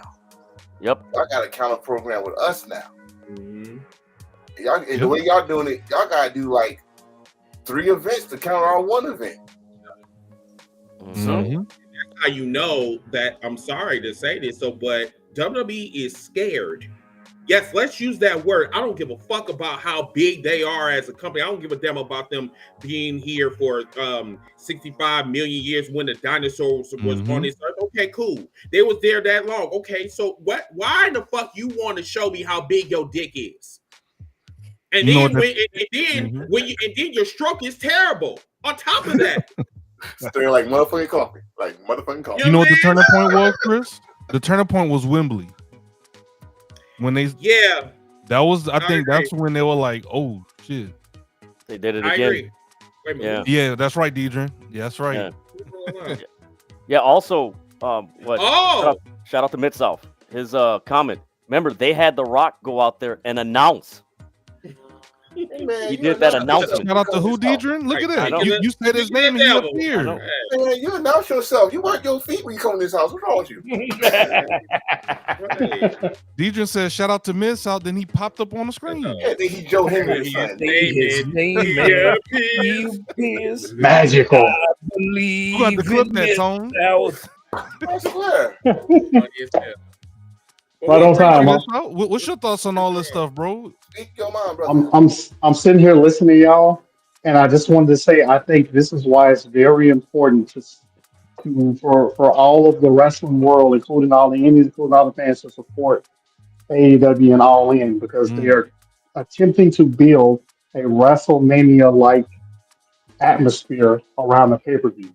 So it's not just about AEW. It's not just about wrestling. It's about Starcast. It's about the karaoke show that they're doing. It's about doing things around the All In event. And the cool thing about it is Tony Khan is not attempting to step on any other company's stuff. He'll likely actually send wrestlers to multiple companies if they're putting on shows simultaneously during that All In week. So the week leading up to All In and maybe the day after. It's very, very important for us to support other wrestling organizations. Don't take the whole I love WWE, so I ain't watching AEW or I ain't supporting any of that other stuff. If you don't support all wrestling, don't draw a line in the dirt when it comes to AEW just because you love WWE. Yeah. That know what? To piggyback I off would what love you that. said, Mid I South. would love that for AEW to do that, bro. There was, man, I can't remember the podcast. It was a very reputable podcast. I don't know if it was Fightful's post show or another stream I was watching, and they were saying that these indie promotions that are getting, kind of like excluded from WrestleMania because they want the WWE ID program around it and everything. They're like all these indies that depended on WrestleMania weekend, like WrestleCon, that whole thing. They're like they need to go right to AEW All In and surround that area because they're gonna allow you to operate what you normally do. They're gonna tell your stories and everything, and they're not gonna poach your talent. Like you said, they'll probably send the talent that they're not using on All In to go to those events and work there. So it's an all-inclusive event where everybody's getting their shine and everything. Bro, they did that. They did that for Philadelphia. The guys and girls that was not working or was not scheduled to be for Dynamite. They was surrounded. They was at WrestleCons. We met Will Hobbs and them. They was there, and then they was at the GCW shows that they was not working on doing the signings. So I like that idea. I don't know if it was Miss South or you that said it. But All In is pretty much their WrestleMania, right? So let's do that. Let's do a WrestleCon there. I think they do a WrestleCade or something like that. Yeah, Starcast. Starcast. So Starcast, they do Starcast there, and this has some other indies. The problem is most of these indies, I think now is doing that WWEID. Not in Dallas. Not in Dallas. I have a buddy that works for two and owns one local company here. He sends wrestlers anytime AEW is here. He has at least one wrestler on one of the shows. So I know he doesn't have. I think there's one wrestler here that's signed with WWID, but as far as promotions, they can all work anywhere. They can all do anything anywhere. And so I know for a fact that they're running at least one show all the week of All In, and I can almost guarantee you there'll be some wrestlers there because AEW has had wrestlers there before. Nice. In fact, Cody, believe it or not, Cody worked one of his shows when he was working for AEW. So yeah, that's a crazy story. Story for another day. But yeah. I really, really, really want because I'm not. No offense to WWE. I'm not trying to make this about WWE. It's more that I love for professional wrestling to grow somewhere outside of the WWE. They can have their lane. Don't cut off the lanes of all the other places that want to make money performing. Yeah. It's been Okay. Simple as that. it's been a long time. It's been a long time, and I am one. I guess I'm one of a few in here that could say I was lucky to see when it was the territory days, and to drop off the territory days now to have wrestling everywhere in almost every state. Indies pretty much is the damn new territories, right?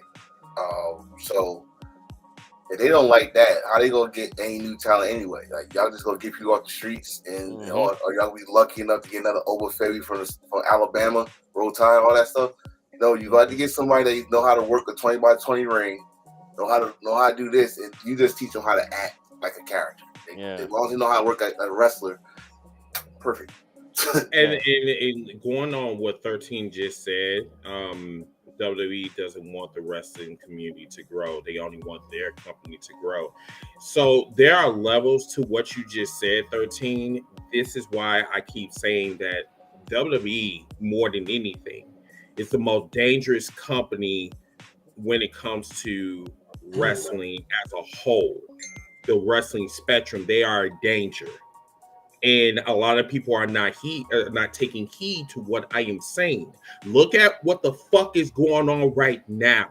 They are so goddamn focused on AEW that they don't even know what the fuck they doing.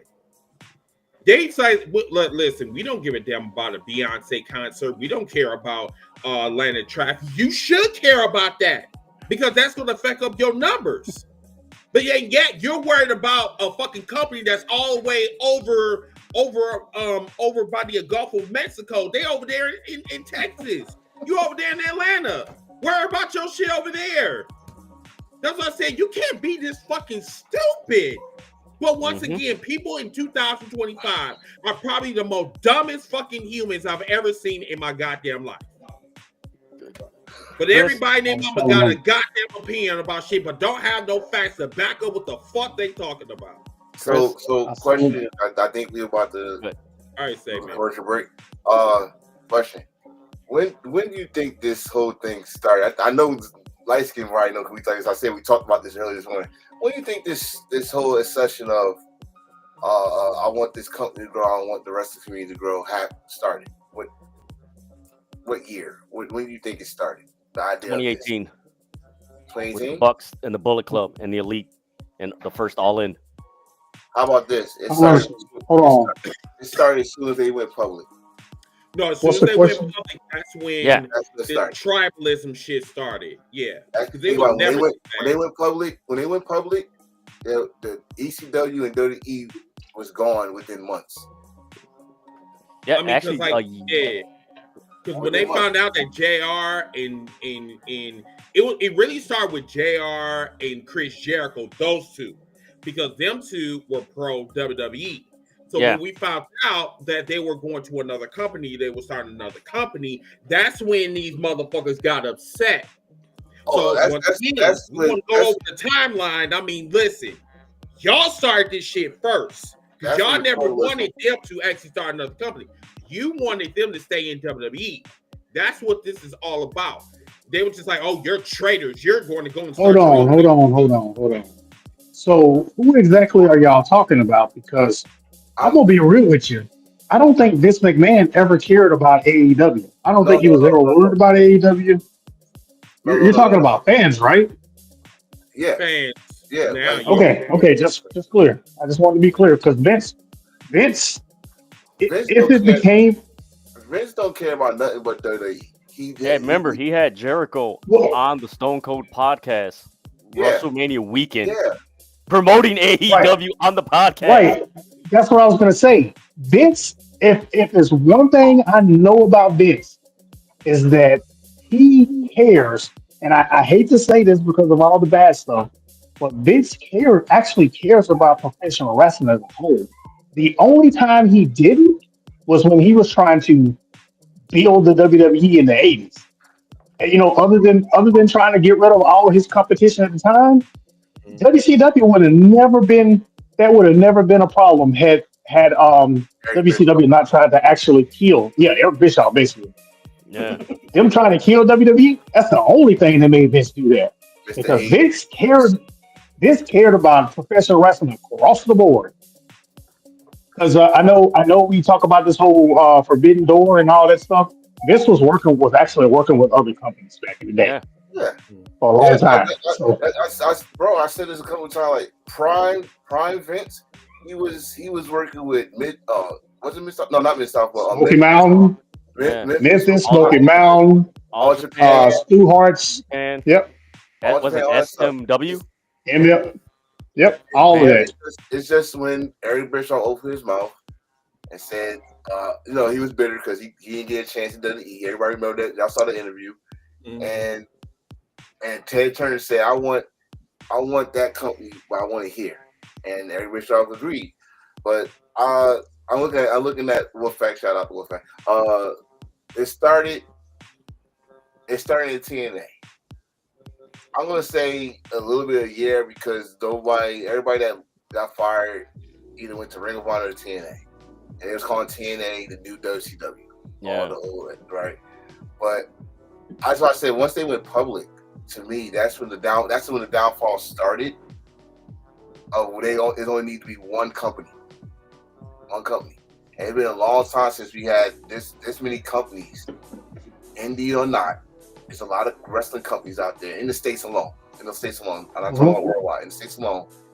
And everybody get opportunity because now you know the secret of how to make money in the business. Merch and damn near being an advertiser for yourself on social media. Use social media in the right way. And you'll get some exposure. Go ahead. I see you got something to say. Now, Mr. Jose said this. He said, my only question is it WWE's responsibility to be considerate of their competitors, or should their competitors do a better job and capitalize on the fans' backlash to WWE? FYI, I'm not a tribalist. LOL.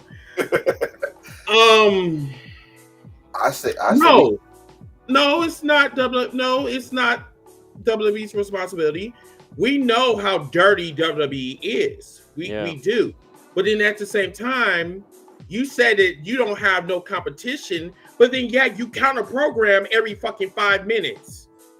That's the crazy part that I don't get. See, me, I'm a petty bitch. That's what I am.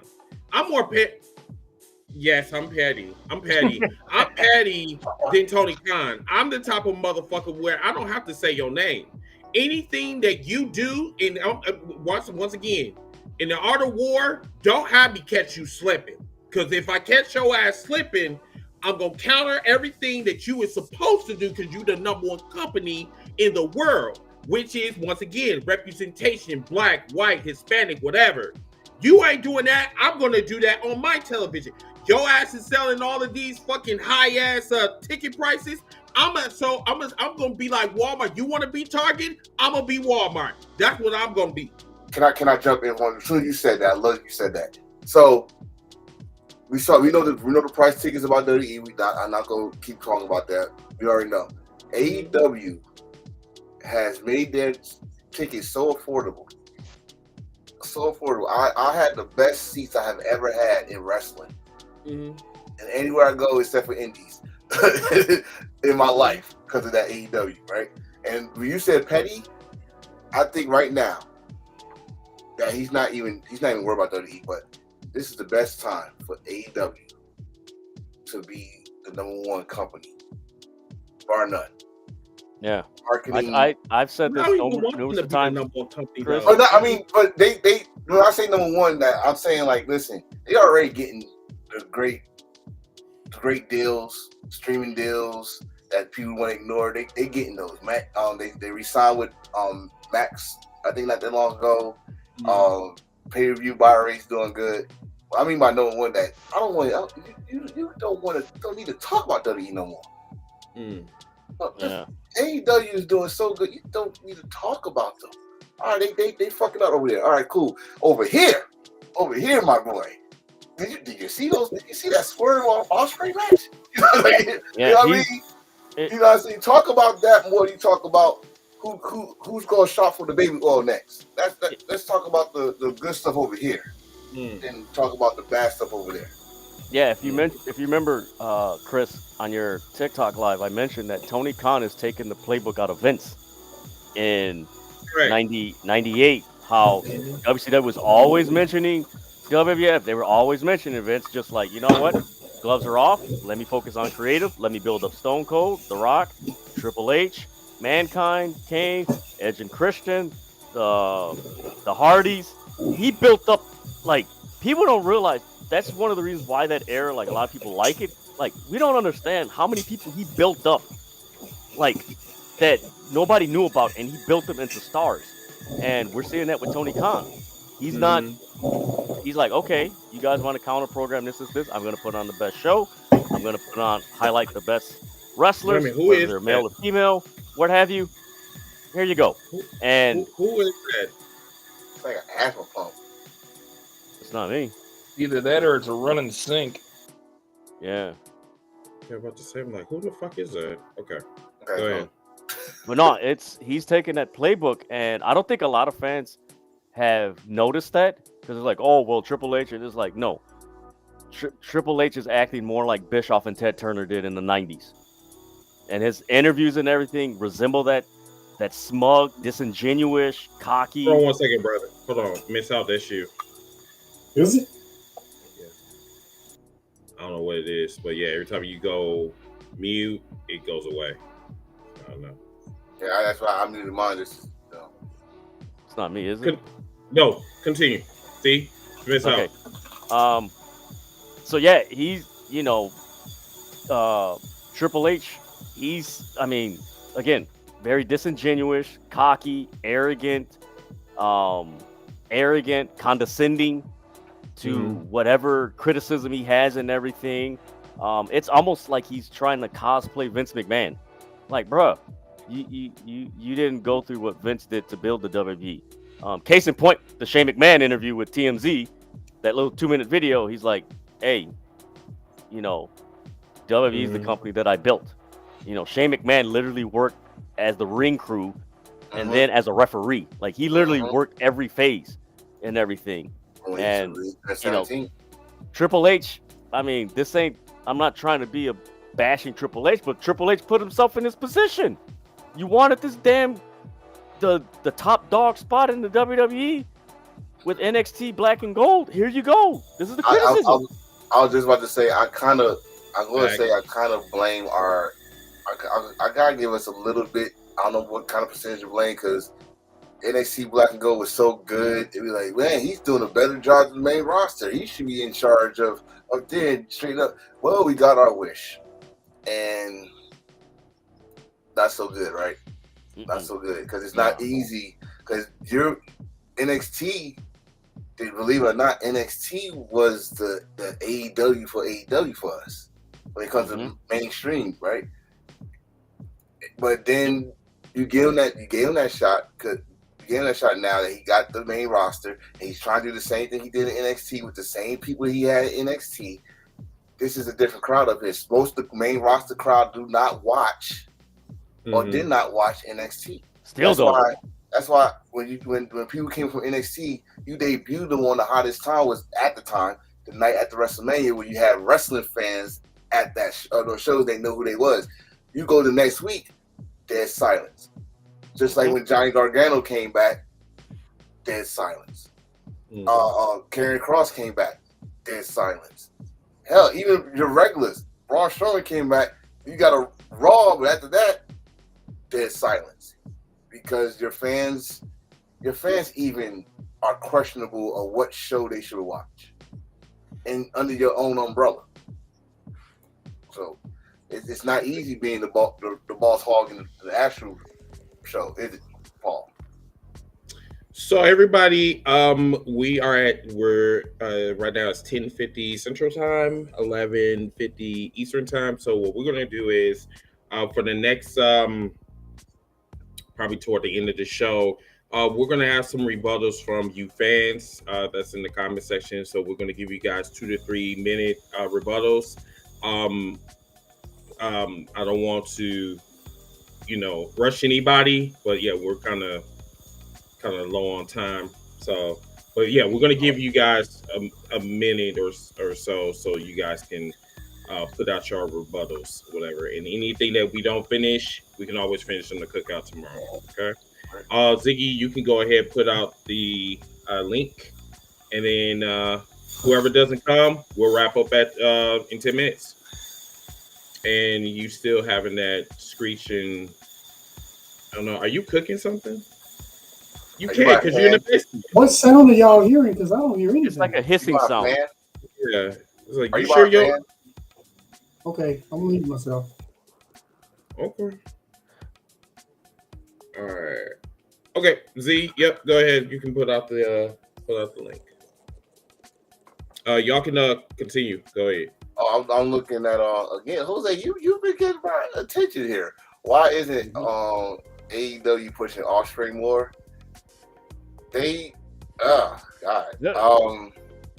Offspring is about story, man. About the wrestling performance, man. That's all. Will Ospreay is about the wrestling performance. He don't care win or lose, as long as you leave that arena saying you talking about his match. That's why he's one, if not the best right now. And he don't need a championship. Will Ospreay gets the pop. He is the championship. I mean, shit. The championship is in the briefcase. So yeah, too. And then you gotta make it, baby. You gotta make it. Will Ospreay champion to me. Yeah, you gotta understand. Not everybody doesn't need a title either to be relevant. That comment's a compliment to Ospreay. That's a compliment. Yeah, that dude is always featured on. That's a compliment, man. Wow. That's what I'm saying. He to me is the best right now, and especially probably the best in the past 6-7 years. Him and Swerve. And they about to have a barn burner part 2 this Wednesday. I can't wait. I can't wait for Wednesday, man. I can't wait. El and this is Fuego. gonna be like the second week in the row. Bro, I'm telling y'all right now, is that main event? Is that main event? It does. It sounds like you're a fan, huh? It sounds like a fan. All right, guys, we have our first call-in guest. Let me know whenever you're ready in the green room chat, and I'll pull you in, sir. But also, if you do not want to be on camera, you do not have to have your camera activated. You can just use your voice, as I'm using just my voice right now. Is that Diedrich? Correct. Okay. But I was going to let him get ready if let him give us a signal whenever he's ready. All right. Another 4 hours of AEW. Did y'all survive last week? Yeah. I was cool last week. Yeah. My only thing is I wish they would have had at least 1 to 2 women's matches in the middle to change up the monotony, because it got a little bit monotonous in the middle. But other than that, I loved it. Hey, shout out to Frankie Bacard. Frankie had a past birthday. I think this was like maybe last week or something like that. But happy birthday to Frankie. Wow. Shout out to the knockout artists. Period. Right. All right, we currently have 2 callers in the queue.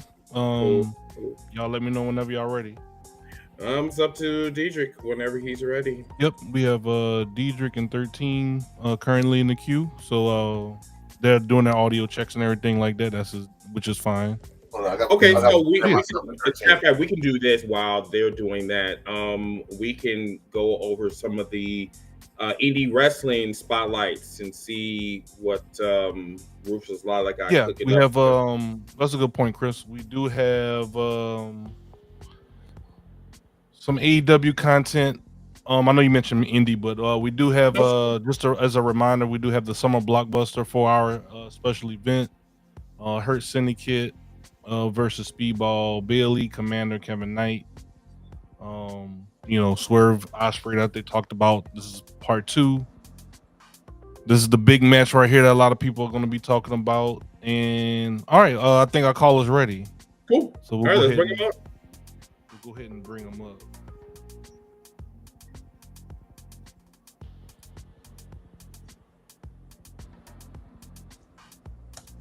How you doing, sir? You're live on the hashtag Hills for Life Wrestling podcast. What's going on? What's going on, you guys?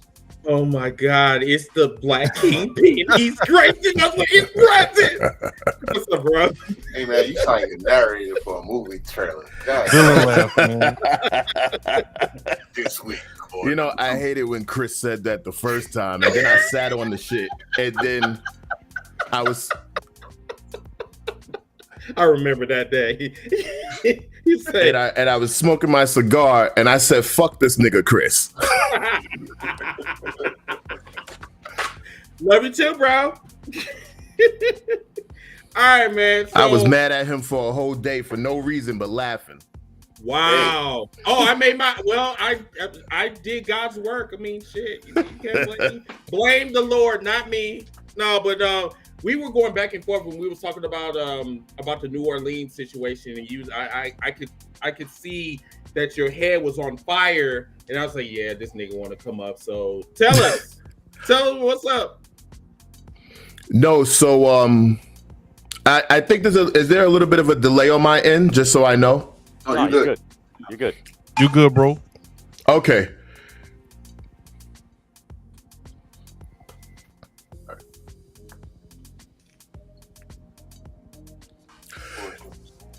Yeah. So let me explain the new one, because I had one of my homegirls. One of my homegirls is a what do you call? She's a manager for arenas, Okay. and she broke down to me exactly what happened with New Orleans, and then I'll quickly explain the $3 billion debt situation. It's not what you guys think it is. But the New Orleans situation is that WWE gets an incentive to come into people's cities. So what ended up happening was WWE was getting like a $6 million incentive. And then what ended up happening was they wanted $10 million because New York, New Jersey gave them $7 million plus a $4 million tax break. And then what ended up happening was WWE turns around and goes, well, we got $7 million. We don't like what you guys are offering us. We want a $10 million incentive to come into the city, plus a $5 million tax break, which will give them $15 million, which means they produce WrestleMania, Monday Night Raw, and SmackDown for free in that point, and they pay no taxes on all merchandise sold and everything. And New Orleans felt that they were going to get priced out at 110% due to the community, and that the speculation that the tickets were going to be $60,000. We know this because SummerSlam sold 6,000 tickets at $40,000. Let me know if you guys are following me on that. Yeah. Right, okay. So that's what happened with New Orleans. So New Orleans is like, well, fuck it. We don't want WrestleMania. And then that's when they said, well, let's negotiate something else. We'll give you UFC on that same weekend, which WWE just recently tested putting all of their shows together with TKO and stuff to run different events. And then you guys will take money in the bank. And then it will balance itself out from there. So that's really what happened with New Orleans. New Orleans said, we're not going to be bullied. We're not going to give you $10 million. You're going to price out the city, and then you're going to price out the people who live in the city who won't be able to experience WrestleMania. So that's what's happening. So because they got that $5 million from Vegas, and then they got $7 million from New York, New Jersey, which is where I'm from, New York City, they wanted an incentive. So these cities are paying WWE now to bring WrestleMania in. Like fees. And then they want the tax break on top of it. You can bleed city audiences out like that. Mm-hmm. And that's what happened. And I know you guys are pressed for time to talk about the $3 billion thing. Nobody is talking about this. As a person who's follows stock, who trades stock, the other issue is Endeavor no longer owns the WWE and UFC. Yep. Just June 3rd, after 2 years of negotiation and finalizing, they officially sold Endeavor to a company called Silver Lake. I have done business with Silver Lake for years. They are a talent agency. And remember, Endeavor was originally William Morris Talent Agency. Then they became the Endeavor Talent Agency. Endeavor creates TKO with Vince McMahon and Ari Emanuel, and then they get a $21 billion evaluation. Silver Lake just bought TKO, WWE/UFC for $25 billion, creating a $3 billion debt with only $497 million cash floating around to take on-hand cash to take pressure off of them. So it's not that they're not making money. It's not that they're pricing people out when it comes to that. The $3 billion debt literally came because UFC and WWE together had a $21 billion evaluation. When Silver Lake came in, they bought it at $25,000. That leaves that $3.5 billion debt that everyone's talking about. So when they're talking about cutting contracts and doing all this shit, they were asking wrestlers to take up to 60% pay cuts. I got 2 friends who work in the offices at WWE, and I got another 3 that are in-ring talent. And this is the information that they're telling me. So they're going up to all talent saying take 10 to 60% off. That's exactly what's happened. So when you guys was reporting it, I didn't want to say you guys were being wrong in the wrong information. It was just that it was layers to that information. And I've already recorded a video that I'm going to upload on my channel explaining all the details. But that's the issue with New Orleans, and that's the $3 billion debt in WWE. Sorry I ran you guys' ears off. No, this is great. You're saying what a lot of people I've heard mention that as far as the debt, the Silver Lake, and like nobody knows about Silver Lake. Like they're like, oh, is this and that? Like no, Silver Lake owns it. Like that happened last year. Silver like, Lake under the radar in California. So with WWE probably bringing WrestleMania in for a 5-year residency in Vegas, they're not even operating out of Las Vegas anymore. They're operating out of California now because Silver Lake owns WWE. And you don't hear Sean Ross Sapp. You don't hear Uncle Dave. You don't hear no one talking about any of this because they don't understand how money and how business works.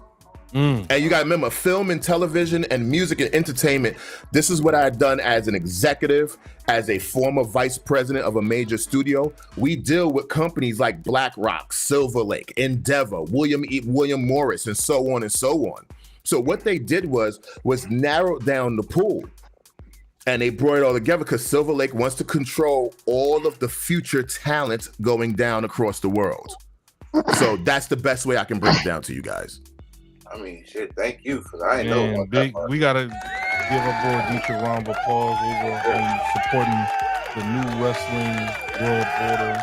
Oh, yeah, NWWO, New Wrestling World Order. I appreciate you guys for having me for this quick second. I know you probably got other people coming in, and I don't want to step on no one's toes on your show. It's just, that was something I think the more of us have that information, the more we can dig up and learn. So that $3 billion debt is really imaginary. It's really imaginary. He ain't stepping on toes. What people think it is. You're not stepping on toes. He's stepping on feet, huh? I might be causing a problem, but I sat on hold, even releasing that video for 3 months because I've been following this story since 2023. And they was negotiating to buy. The moment they closed the deal and created TKO in September, they started brokering with Silver Lake in October of 2023. So this was always going to be a flip. And I know one thing about this platform, and I feel confident speaking on behalf of Chris and everyone else here is anytime you want to add any extra information on something we're talking about and different things like that, more than welcome to add any extra context or anything like that. Like, sure, I watch all your guys' shows, so even though I'm quiet, I watch what you guys are talking about. I know some guys get like kind of in their feelings about stuff like that, but we're all about information and sharing information and learning and different things like that, especially someone from you who's been in the industry. So we always appreciate you, sharing that information with us, man. Without question, I just wanted to come and drop that in. Thank you, appreciate it. You family now, but I be in my feelings every time. You know what? I gotta commend him because outside of WrestleNomics, because most people get it's crazy. Most wrestling fans and guys, everybody on this panel knows, a lot of wrestling fans want to talk numbers, but when people who actually study the business talk about it, oh, that's boring. Well, why the hell are you talking about it if you don't want to know about it? You know why? You know why that happened? Because of Dave Meltzer. And Dave Meltzer spoke so many numbers that it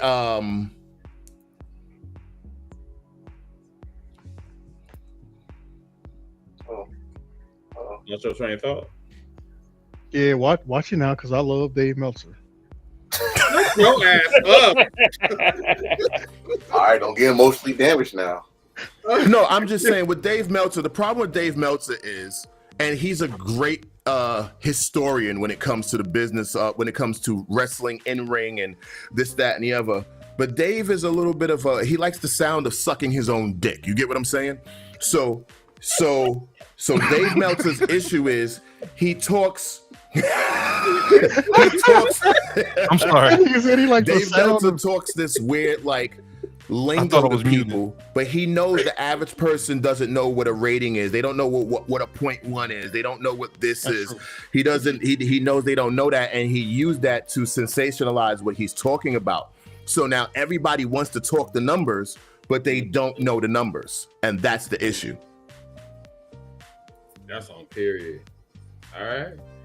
All right. Thank you, brother. Thank you for blessing us with your presence, Mr. Kingpin. Please do not kill Daredevil, please. Thank you so much. If he comes my way, I will. Oh, I know. All right, brother. Thank you so much. Thank you so much, you guys. Appreciate you, bro. Thank you, man. See you next time, bro. This All right. All right, we have another call in, Chris. All right. Bring him up. We have calling into the show, Mr. Not 1, not 2, not 3, but 13. The fuck you want? Like in the Joker's lair right now. What the He hell? look like he's still in thought right now. Hey, you ain't gonna do no voodoo on us, are you? You better stop playing. I got the poodle and waiting over here in the corner. Better stop disrespecting her name. Okay, sorry. My bad. All right, so what brought you on to the show, bro? Sir, I have to correct you. You keep saying this place that doesn't exist any further. El Grande Americano called my phone personally just to remind you. It ain't across the Gulf of Mexico, sir. It's across the Gulf of America. I need you to correct yourself. He needed you to get his home place, his mother body of water correct. Oh boy. So let me address you on something about Mr. Captain Keanu or where the fuck that man from Atlantis came from. Listen, I was taught in geography class, sir, that it's a Gulf of Mexico, not a Gulf of America, not Gulf of MAGA. So that man, that white bread motherfucker, bounty hunter, whatever the fuck you want to call him, can kiss my black ass. How dare you tell this colonizer he can't come from Atlantis or wherever he says he's from? Listen, how dare you? Listen, if that man came from a body of water, it really explains why he is always so wet. Exactly. We never questioned Roman Reigns why he comes out like he just took a shower before his 8-minute intro, but nah, somebody comes from a body of water and everybody loses their mind. They do. So, did you come up here just to torture me, or did you actually come up here to rebuttal? Nah, I'm pretty good on this one. Good night, everybody. Great show. Great show, everybody. Call him 14 thoughts. Right, that part. See, he didn't harass me enough on and shout out to 13, because if it was not for 13, if it wasn't for his shenanigans on Friday, I would have never got through those 12 hours. So shout out to him. Yes. All right. That's cool dude, man. Yes. That's all I got, Chris. What you want to do, sir? We can go around for final thoughts. We need to wrap up anyway. All right. Let's go around the horn for final thoughts. Once again, thanks to Deidre, host of City of Wrestling podcast, for hanging out with us. I mean, he already hangs out with us all the time in the cookout, but this is his first time on the official podcast. So let's give him some horns. Let's give him a shout out. Give him a shout out. Thank you. We even get him some Sonic rings. Yeah. It's gonna happen sooner or later. You know, I'm always gonna find a way to, weave in them Sonic rings. But It's gonna happen sooner or later, bro. Mr. Light Skin Gaijin, give us the benediction today, sir. What's your final thoughts? My final thoughts is something that I mentioned earlier today. Everything in pro wrestling happens with a purpose. Just because you think that purpose is what you want it to be, there's a whole hell of a lot more behind it than what you think. Don't get caught up in the genjutsu. All right? Actually take the time, do your homework, do your research. Actually use critical thinking, because there's always an explanation that is much deeper than the story. Pause, because I said deeper. Oh, and some of you wrestling fans need to stop gooning and be sponsored by Vaseline. Oh, Lord. Hey, My Lord. So wet. And it's the pump bottle Vaseline. That's even that's wild work. There's nothing wrong with pump. Oh my God. Oh no. It's not even the like the little container. He got. You know what? Bottle. I really prefer the liquid like Vaseline because it's so wet and it just. All right, this is taking a turn. Sorry, I was having some memories. I'm sorry, my bad. Oh my God, Miss South, what you got, big dog? I can't have no part of the After Dark show. Yeah, I gotta exercise. I know one thing. I like that Saint shirt you got there, bro. Who that? Jesus Christ. Who that? It's on backwards. Excuse me. I'm sorry. It's on backwards. The Honey Badger. No. Can you flip your screen real quick? I said flip your screen. Hey now. Nigga, I said flip your screen. I say go and get your dookies. I swerve when I ride. Flip my screen. Hold on. Oh, we doing that? I mean, I could go get mine too. God damn it. Man, my mirror already on. What you talking about? No, don't worry about Chris, Miss. Oh my God, I'll do it for you. There you go. See, it's backwards now, ain't it? No. Yeah, it's good. You can actually see the 3 and the 2 now. Right. Yeah. Oh, my bad. Well, that means it ain't okay then. You turned the mirror off. I thought the mirror needed to be on. My bad. Turn it off. Yeah. Mm-hmm. What's your final thoughts, Miss, out for this evening? I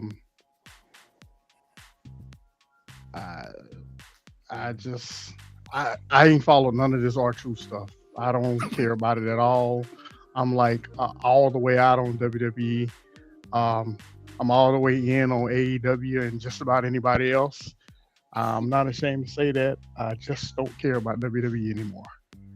It's a laundry list of reasons. I don't want to get into any of them right now, but you can consider me just pro AEW. Simple as that. Damn, y'all just took Miss South out of it, bro. Good job. Dude, I watched WWE through the good times, through the bad times. I watched it out of habit. I watched it just because I always watched it. I can't do that anymore. I just can't. Wow. This man just go WWE on live. I am all the way out. I'm sick of your shit. So there's no way to pull you back in. Y'all I don't. out of WWE. I don't know. Hey, they're going to be like the old white guys from Trading Places with Eddie Murphy. We've got this. We've got that. Come on, get in the car. Get in the car. Mortimer and Randolph. Yeah. Mortimer and Randolph. I don't know what it would take to bring me back. I don't know. Blake's leaving? I don't think it has anything to do with him. No. I just really feel that since we on that subject, WWE just doesn't feel special anymore, bro. Nah. Like this is something different. This is not the WWE that we know and loved. Like literally 10 years ago.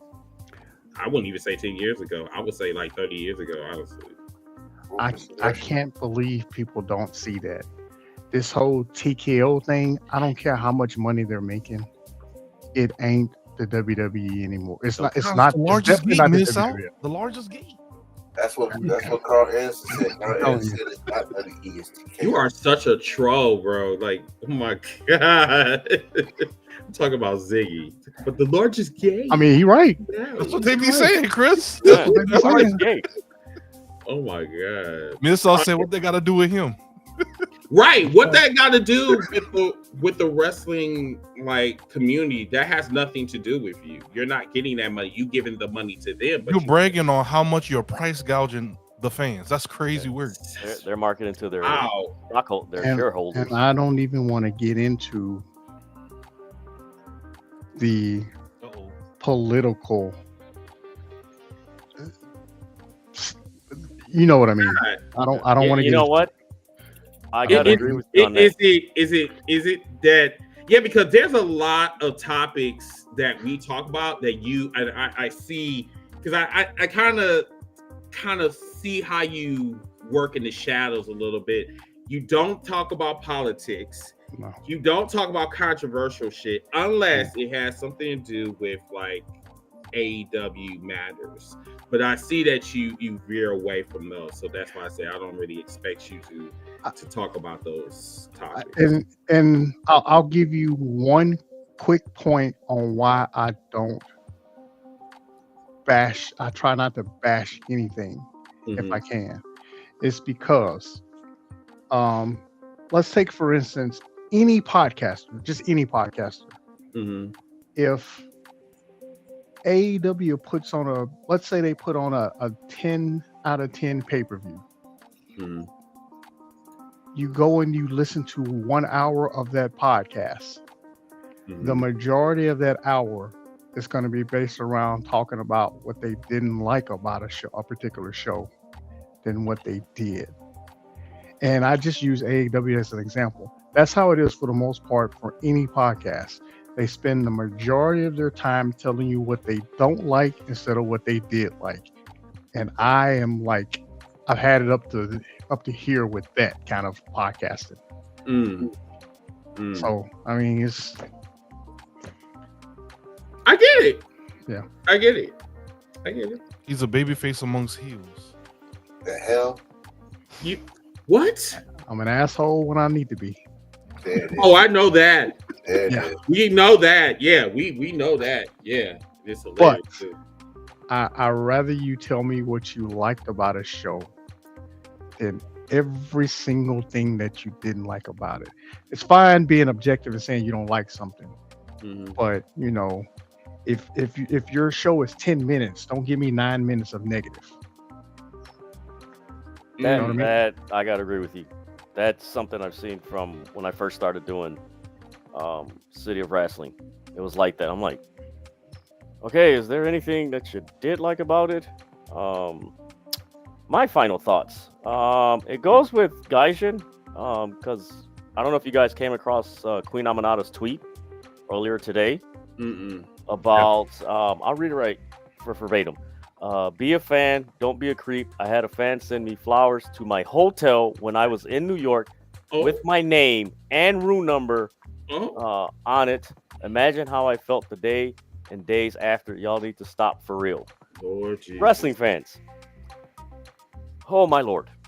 Mostly men.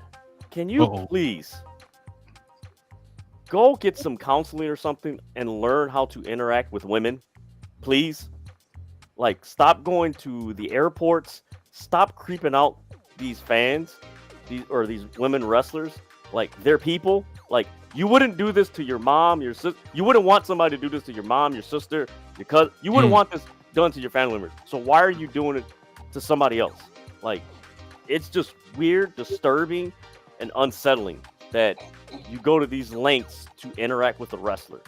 And I believe that's one of the major reasons why we have this toxicity in not only wrestling but entertainment, is fans feel this entitlement because they can interact with them, send them a DM, tag them on social media, that they could just, hey, I can talk to you whenever I want. You know, there isn't no boundaries and everything. That's my final thought. And I think that's what plays into a lot of the criticisms that we hear about pro wrestling companies outside of WWE, is that familiarity. Like, they're not this. It's like, nah, man. Like, we there's got to be boundaries to Can this. I rebut one thing to that? I'm sorry. I Sure. apologize for holding the show Go up. ahead. No, go ahead. A celebrity. I want to say this the right way because this is no offense to Queen Amanat or Lexi. None of them that reported stuff like that. That stuff happens to celebrities all the time. It's like it's celebrities. I don't know. They should all have bodyguards because to me it seems like it's bound to happen to anybody that's on TV, national TV, anybody that's in the public spotlight. It's a known thing. Sure, be afraid. I'm not saying. Well, I'll say it better this way. Get protection. Always have protection. Bodyguard, weapon. Bodyguard, weapon, security, whatever you need to have, get it. But you gotta. I mean, hopefully they got some type of training in AEW when it comes to stuff like that. Because to me, it seems like it's always bound to happen. So protect yourself. Well, the thing is now, you know what? Ever since I want to say 2016, like it's escalating more, and it's to the point where they're doxing personal addresses and phone numbers. That's technology. Wrestlers. That's weird.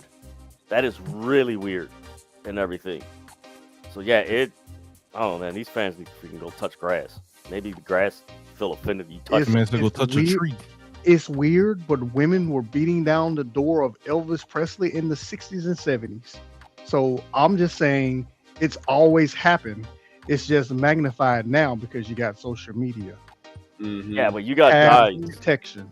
You got guys now. Like, it's sad, but seeing and hearing from social media influencers that I know personally, there's guys are fucking disturbed, perverted in the comment section. Like the things I've seen. There's one person I follow on Instagram. Guys are literally, oh my god, it's so disgusting. I don't even want to say it. Like they're talking about, how do I put this? That time of the month, bro. Like they want to be that instrument. Yeah, that's how. Oh my god. I'm like, what the what?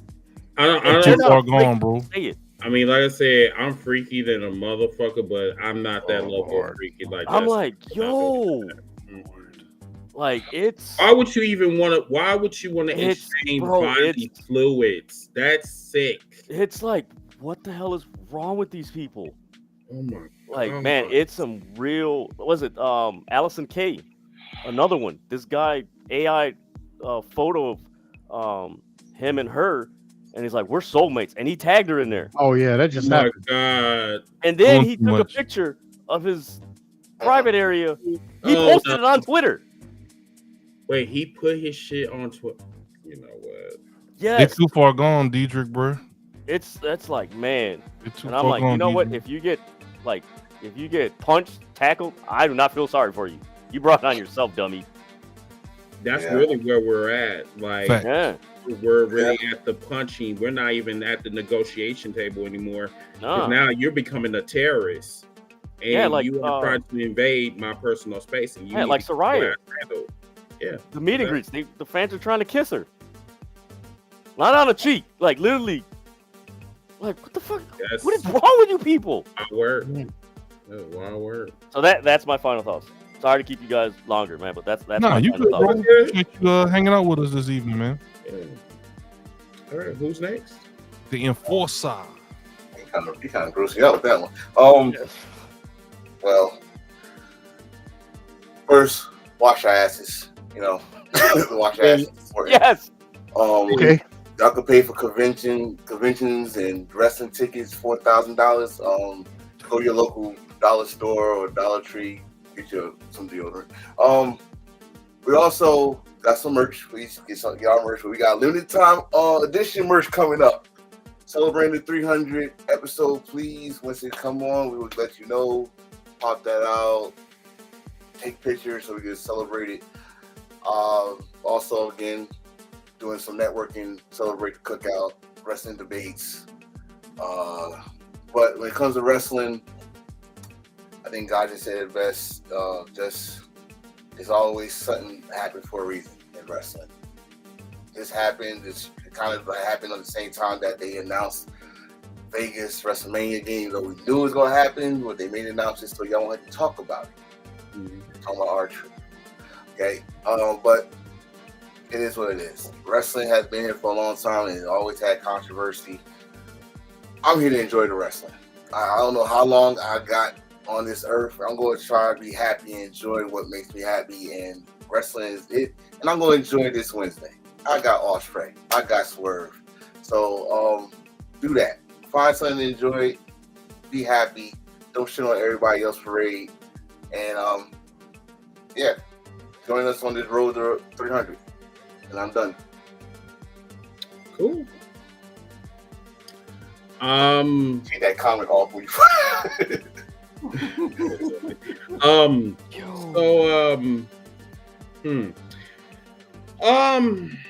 I really don't have a lot to really say. Just another so stupid. I had this. I'm sorry. I'm not doing that tonight. I promise you. I barely can keep my eyes open. So, first of all, for the fundraiser, once again, for the people that contribute, thank you so much. That means a lot to me. I just to kind of update you guys, I did pay for my plane ticket last night. We did get our Airbnb, so it's big enough for all of our collaborations that we're going to be doing. Our cookout is going to be on a Friday, according to Mid-South. I still have to meet with him on a couple things to finalize some things before the end of this month. I'm still going to be doing the fundraiser to the end of this month, so we're going to probably do some more games like we did on Friday. So stay tuned for that. The only thing I'm going to bring this to your attention. The interviews, the people that we have had on the podcast, all of this is a team effort. I can't say enough of what you guys have contributed to #Heels for Life and going to this 300 episode. I'm just so thankful for you guys. Like this has just been a dream come true, and I cannot wait to meet each and every one of y'all that's going to be in Texas. So I'm just going to say this in closing: do never, ever let somebody deter you from reaching your goals, your dreams, and fight for what you believe in, because this is what I've been doing for the past 17 years. I wasn't even meant to do this podcast. Someone told me that my style in podcasting will never ever come true, and I proved them wrong. And I still have not forgot those words, and that's what pushes me every day. I want to make the naysayers say that I am better than you, and you know it. So, with that being said, what was it, ring? Where was my NJF? Oh shit, I got it up there. I've always wanted to say that, but no, everybody, keep it classy. We'll do a cookout tomorrow for Light Skinned and Deidre. Thank you so much for coming on here. And also for our callers, thank you for coming on. We'll see you guys next week for episode 293. And you guys have a wonderful and blessed work week. And we are out of here. Bye. I'm horny. That's not how we gonna get it.